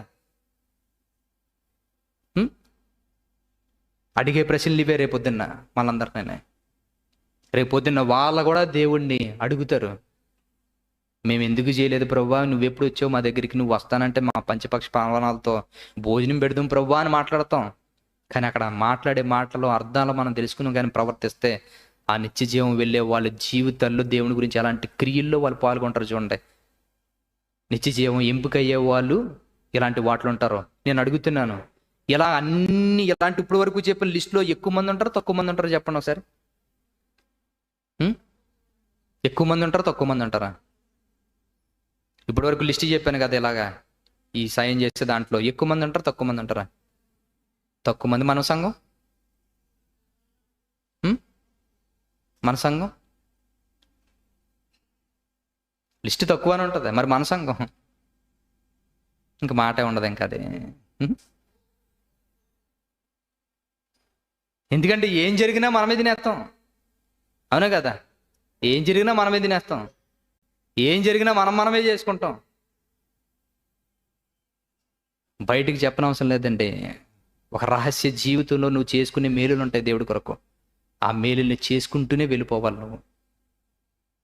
నీ జీవితం నీది, నీ సొంత రక్షణ నీది. నీ సొంత రక్షణని నువ్వు నిత్య జీవం వెళ్ళిపోవడానికి నువ్వు నీ పనులు నువ్వు చక్కబెట్టుకుని వెళ్ళిపోవడమే. సంఘంతో నువ్వు ఉంటున్నా నీ పనులు నీ పద్ధతి వేరైపోవాలి. సంఘం అంతా కలిసి చేసేది ఒకలాగా ఉండాలి. నీ ఇండివిజువల్గా నీ వంతుగా ఒకటి ఉండాలి. ఆ లైఫ్ ఏమైనా ఉందా మన దగ్గర? ఆ లైఫ్ ఎవరి పరిస్థితులు ఎలాగున్నాయి అన్నీ చెక్ చేసుకుని వాళ్ళ దగ్గరికి వెళ్ళి సీక్రెట్గా వెళ్ళి అలా పనులు చేసి వచ్చేసి వాళ్ళకి కావాల్సినటువంటి ఇబ్బందులు అన్నీ చక్కబెట్టేసి, లేదంటే వాళ్ళ గురించి ప్రత్యేకంగా కన్నీళ్లు గాచి ప్రార్థన చేసి ఏమైనా ఉన్నాయా అలాంటి సీక్రెట్ జీవితాలు? ఏమైనా లేవు. చూసారు, అలాంటి పరిస్థితులు ఉన్నాము. ఎందుకు ఈ మాటలు చెప్తున్నాను చూడండి. నిత్య జీవం ఏర్పరిచేటువంటి వ్యక్తుల యొక్క సమూహం గురించి మాట్లాడితే చాలా తక్కువ మంది కనిపిస్తున్నారండి మనకి. ఒక బాధ్యతాయుతమైనటువంటి స్థితి మన దగ్గర ఉండాలి. ఆ స్థితి లేదనుకోండి వేస్ట్. రేపు పొద్దున్న అడుగుతాడు లెక్కలో. నువ్వు ఎన్ని బాధలు పడుతున్నావు, నువ్వు ఏం తెచ్చుకుని తింటున్నావు, నాకు వచ్చేది ఇంతే ప్రభువా అందుకేనే ఇదే తెచ్చుకున్నా అంటే, నీకు ₹1 ఇచ్చినోడికి చెప్పాడు కదా ఉపమానాల్లోనూ. ఒకడికి ఏమి ఇచ్చాడట? తలాంతులు. ఒకడికి 1 తలాంతు ఇచ్చాడట. తలాంతులు అంటే కొన్ని చోట్ల ఏమని రాయబడి ఉంటుంది? డబ్బులు ఇచ్చినట్టుగా చెప్తాడు లేదా? ఒకడికి 1 కాయిన్ ఇచ్చాడట, ఒకడికి 3 ఇచ్చాడట, ఒకడికి 5 ఇచ్చాడట. 5, 3 ఉన్నాడు. ఒకడు వచ్చినాడు ఏం చేశాడు? దాచుకున్నాడట. ఎందుకని దాచుకోవడం అంటే, అయ్యో ప్రభువా నాకు ఇంతే తక్కువే నాకు వచ్చింది, నాకే సరిపోతలేదు, ఇది నాకే సరిపోతలేదు అన్న అంటే నిన్నే పట్టుకుంటాడు దేవుడు. ఎందుకంటే సమృద్ధిగా ఉన్న వాళ్ళు చేస్తున్నారు అది. ఇప్పుడు ఇది వచ్చిన వాళ్ళ విషయంలోనే ఈ పరిస్థితి నాకు అడ్జస్ట్మెంట్ అవ్వట్లేదు ప్రభువా, ఇది చేయడం లేకపోతున్నాను ప్రభువా అని అడిగితే ఈ పరిస్థితి ఎలాగున్నదంటే దేవుడు మనకి నమ్మిస్తున్నాడు. దేవుడి కొరకు మనం ఏ ఉపయోగపడే పరిస్థితిలో లేవు. నిజంగాను ఎలాగున్నామో చూడండి. దేవుడు ఇస్తున్నాడండి మనుషులకి ప్రతిదానికి. నీ రెక్కల కష్టం తెచ్చుకున్నావంటే ఎవరిది గొప్పతనం? అది దేవుడిదే కదా. ఆ దేవుడి పనుల విషయాల్లో కానీ, లేదంటే దేవుని పిల్లల విషయాల్లో కానీ మన వంతుగా మనం ఏమైనా ప్రయత్నాలు చేసేమైనా చేస్తుంటామా? వాళ్ళకి లేదు. మన బ్రతుకులు మనమే కొనసాగించుకుంటూ ఉంటాం. రేపొద్దున ఇవన్నీ లిస్ట్ అడుగుతాడండి మొత్తం అంతా. ఈ లిస్ట్ అడిగితే చెప్పడానికి మనం సిద్ధంగా ఉన్నామో లేవని ప్రశ్న వేసుకుంటే మనలో ఎవ్వరు కూడా సిద్ధంగా లేని పరిస్థితులు కనబడుతున్నారు. ఆలోచించండి. ఎందుకు చెప్తాను? నిత్య జీవం వెళ్ళేవాడిని ఎందుకు చెప్పాను తెలుసా? నిత్య జీవం వెళ్ళేవాడు ఇలాంటి అన్నట్లోనే ఉంటుంటాడు. వాడు ప్రత్యేకత వాడిదే. నీతో పాటు తిరుగుతూ ఉంటుంటాడు, వాడు పనులు చక్క పెట్టుకుంటుంటాడు. ఎవరి గురించి అవసరం లేదు, లిస్ట్ రాసుకుంటుంటారు. వాళ్ళకి తండ్రి అమ్మయ్య ఇన్ని మంది చేశాను, ఎవరికి తెలియదు, తన మనస్సాక్షికి తనతో మాట్లాడుకుంటుంటాడు అంతే. ప్రభా ఇంత చేసుకున్నాను, చాలా అమ్మయ్య ఈ నెలకి ఎలాగ అయిపోయింది. నీ దగ్గర లేకపోయినా చెయ్యాలి, తప్పదు. ఎందుకంటే కంటిన్యూగా చేసేటప్పుడు మన మీద ఆధారపడతాడు. ఒక్కోసారి లేకుండా చేస్తుంటాడు, ఒక్కోసారి చెయ్యాలి, తప్పదు. ఎందుకంటే తర్వాత నీ పరిస్థితులు సరిదిద్దుకుంటాయి కదా. చెయ్యాలంతే, తప్పదు. అవి ఆ విషయాలు గుర్తుపెట్టుకుని ఎందుకు చెప్తానని తెలుసా? నిత్య జీవం ఏర్పరచబడ్డ వాళ్ళంటే ఎలాంటి క్వాలిటీస్ కలిగి ఉంటారో అలాంటి క్వాలిటీస్లో మీరు ఉన్నారో లేదో చెక్ చేసుకోండి ఒకసారి. పరలోకం అనేది సముద్రంలో వల వేయబడి అనేక రకమైన చేపలు పట్టిన దాంతో పోల్చాడు. ఎందుకని? ఎన్నో లక్షల చేపలు ఉన్నాయి, కానీ వల కొన్ని చేపల మీదే పడ్డది, కొన్ని రకాల చేపల మీద పడ్డది. వల సంఘం లాంటిది. దాంట్లో ఉన్న చేపలు రకరకాల చేపలు. కొంతమందే ఉంటారు, లక్షల చేపలున్నా కొన్ని మాత్రమే వస్తాయి. మన జీవితం అంత లోకంలో వాక్యమనే వల వేసాడు, ఎంతమంది పట్టబడ్డామో బయటకు వచ్చాం. దాంట్లో నిలబడలేని వాళ్ళు జారిపోతారు, నిలబడ్డ వాళ్ళు ఎన్ని కష్టాలైనా నిలబడతారు. అవి కాబట్టి నిత్య జీవానికి ఏర్పరచబడ్డానా లేదని చెక్ చేసుకోండి. నిత్య జీవానికి ఏర్పరచబడేటువంటి పరిస్థితి మీ దగ్గర లేదా? నేను చెప్పాను 3 పాయింట్లు. వాక్యం వింటున్నప్పుడు దేవుడు గొప్ప కార్యాలను బట్టి మహిమపరిచే స్థితిని దగ్గర ఉండాలి. హృదయం సంతోషంగా ఉండాలి. అమ్మో, దేవుడు ఇంత గొప్ప పనులు చేశాడా తండ్రి, నీకు స్తోత్రం ప్రభువా, నీ మనసులో ఉండాలి ఆ మాటలో. రెండోది ఏంటో తెలుసా? నీ జీవితంలో నీ పరిస్థితి ఎలాంటిదో ఒకసారి చెక్ చేసుకో. ఆ మాటలు మాట్లాడుతున్నప్పుడు పశ్చాత్తాపం నీ దగ్గర రావాలి, నిర్లక్ష్యం కాదు. పశ్చాత్తాపం ఎలాంటి స్థితిలో ఎలాంటి వారమైనా పశ్చాత్తాపం రావాలి మాటలు వింటున్నప్పుడు, దేవుని మాటలు వింటున్నప్పుడు. మూడోది ఏంటో తెలుసా? దేవుని మాటలు వింటున్నప్పుడు నా బాధ్యత ఏంటన్నది గుర్తించాలి. నా బాధ్యత గుర్తించాలి. నా జీవితం ఎలాంటిదో పశ్చాత్తాపం పడాలి. తర్వాత వింటున్నారా? ఏం చెప్పాను? 3 పాయింట్లు. మొట్టమొదటిది ఏంటి? దేవుని వాక్యాన్ని వింటున్నప్పుడు దేవుని మాటలను బట్టి సంతోషించి ఆయన మహిమపరచాలి. గుర్తుపెట్టుకోండి, దేవుని మాటలు వింటున్నప్పుడు మహిమపరచాలి. అలాగానికి ఏదో నోటు వరుసకు వచ్చినట్టుగా దేవుని స్తోత్రం, ఏ పని చేసినా అదే కదా మన పరిస్థితి. చేనేపు వచ్చిందనుకో, అమ్మా ఏసయ్యా, ఇటప్పుడు గుర్తొచ్చాడు నీకు. పైకి లేచినా అమ్మయ్య ఏసే, కూర్చున్నప్పుడు అమ్మయ్య ఏసే, ఇయ్యే అంటే ఊత పదం అయిపోయింది అంతే. అది ఏ సందర్భంలో కాదు. ఇదే మాట అలవాటు అయిపోయి ఏం చేస్తారు? సీరియల్ దగ్గర కూర్చొని ఇదే మాట పీట వేసుకుని అమ్మయ్య ఏసయ్యా వచ్చాను ఎక్కడికి సీరియల్ చూడటానికి. ఎందుకని అలవాటు అయిపోయింది కదా. దీని మీద ఒక జోక్ ఏదో ఉంటుంది. బాగా అలవాటు, ఇలాంటి మాటలు అలవాటు అయిపోయినాడట, సినిమాకి వెళ్ళాడట. విలన్ గాడు హీరోని కొట్టేస్తుంటే బాధపడుతుంటే హీరో గాడు విలన్ కొట్టాడట. దేవుని స్తోత్రం అన్నాడట. అయ్యగారు వెనకాల ఉన్నారట, హల్లెలూయా అన్నాడట. చూడండి అలాగ ఉందో పరిస్థితి. అలవాటు అయిపోయి వచ్చేస్తుంటే పదాలు. ఒక్కోసారి మాట్లాడుతుంటాను, పడుకున్న వాళ్ళు ఎవరో దేవుని స్తోత్రం చెప్పండి అనుకోలేదు. దేవుని స్తోత్రం ఆ మాట అనవసరం, చెప్పమన్నారు కదా దేవుని స్తోత్రం అన్న మాట చెవులు అలా గుచ్చుకున్నది అన్నమాట టప్పమని. అలవాటు అయిపోద్ది ఇవన్నీ. అలవాటు ప్రకారంగా చేయకూడదండి, హృదయపూర్వకంగా చేయాలి. హృదయపూర్వకంగా. అందుకనే చెప్తున్నాను, దేవుని వాక్యాన్ని బట్టి మహిమపరచాలి. అవన్నీ మన జీవితం ఏంటో ఒకసారి పరీక్షించుకుని పశ్చాత్తాపం పడాలి. దేవుని పనులు ఏదైతే చేయాలి ఆ కర్తవ్యాన్ని గుర్తుపెట్టుకుని కర్తవ్యం చేయాలి. ఇలాంటి వారు ఎవరైతే ఉన్నారో వారి నిత్య జీవానికి ఏర్పరచబడ్డ వాళ్ళు. అలాంటి వాళ్ళు ఖచ్చితంగా వారు జీవించి మరణించిన తర్వాత వారు నిత్య జీవాన్ని సంపాదించుకుంటారు. లేదా ఈ భూమి మీద ఏదో అలా కొనసాగించేస్తారు. రేపు పొద్దున్న ఎడం పక్కన నిలబడి ఆయన చేత శపింపబడిన వాళ్ళు నిలబడే పరిస్థితి వస్తుంది. కాబట్టి ఎలాంటి పరిస్థితిలో ఉన్నామో చెక్ చేసుకోండి. ఆ స్థితిని దగ్గర లేకపోతే పశ్చాత్తాపం పడి, ప్రభువా నిత్య జీవానికి ఏర్పరచబడ్డ వాళ్ళు నా పేరు లేదు, లేదంటే నా జీవితం లేదు, నన్ను ఒప్పుకోవా ప్రభు అనుకుని పశ్చాత్తాపం పడండి. ఎందుకంటే చెప్పడం వరకునే అర్థమంతా. సువార్త అనేది చెప్పడం వరకునే. నమ్మి బాప్తిసం తీసుకున్నవాడు రక్షింపబడును, నమ్మని వాడికి శిక్ష. అంటే చెప్పడం వరకునే. ఎలా ఉండాలో డిసైడ్ అవ్వడం మీ చేతుల్లో ఉంది. కాబట్టి డిసైడ్మెంట్ మీ చేతుల్లో ఉంది కనుక ఎలాంటి పరిస్థితితో మీరు తెలుసుకున్నారో ఆ పరిస్థితిని బట్టి పశ్చాత్తాపంతో దేవుని దగ్గర నిలబెట్టగలిగితే, మీరు అడగగలిగితే దేవుడు మరలా స్థాయి నుంచి నిలబెట్టడానికి ఆయన సిద్ధంగా ఉన్నాడు. కానీ అడగడానికి మీ మనసులో ఉన్నాయో లేదో చెక్ చేసుకుని దేవుణ్ణి అడగాలని, నిత్య జీవం వెళ్ళే వారి గుంపులో మీరు ఉండాలని కోరుకుంటూ నా మాటలు ముగిస్తున్నాను. ప్రార్థన చేసుకుందాం. పరిశుద్ధుడా పరలోకమందున మా కన్న తండ్రి, మీ ఘనమైన నామానికి కృతజ్ఞతాస్తులు చెల్లించుకున్నాం దేవా.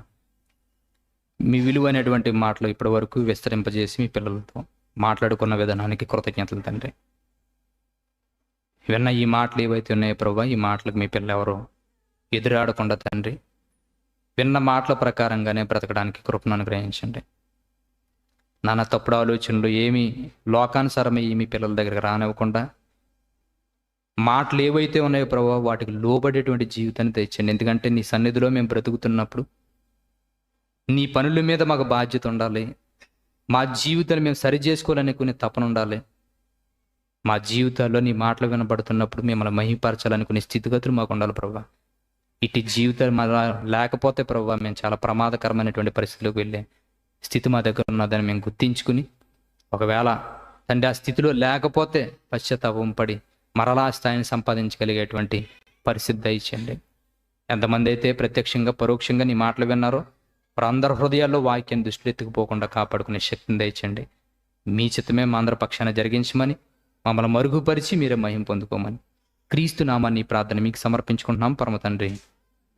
ఆమేన్. అందరికీ వందనాలండి.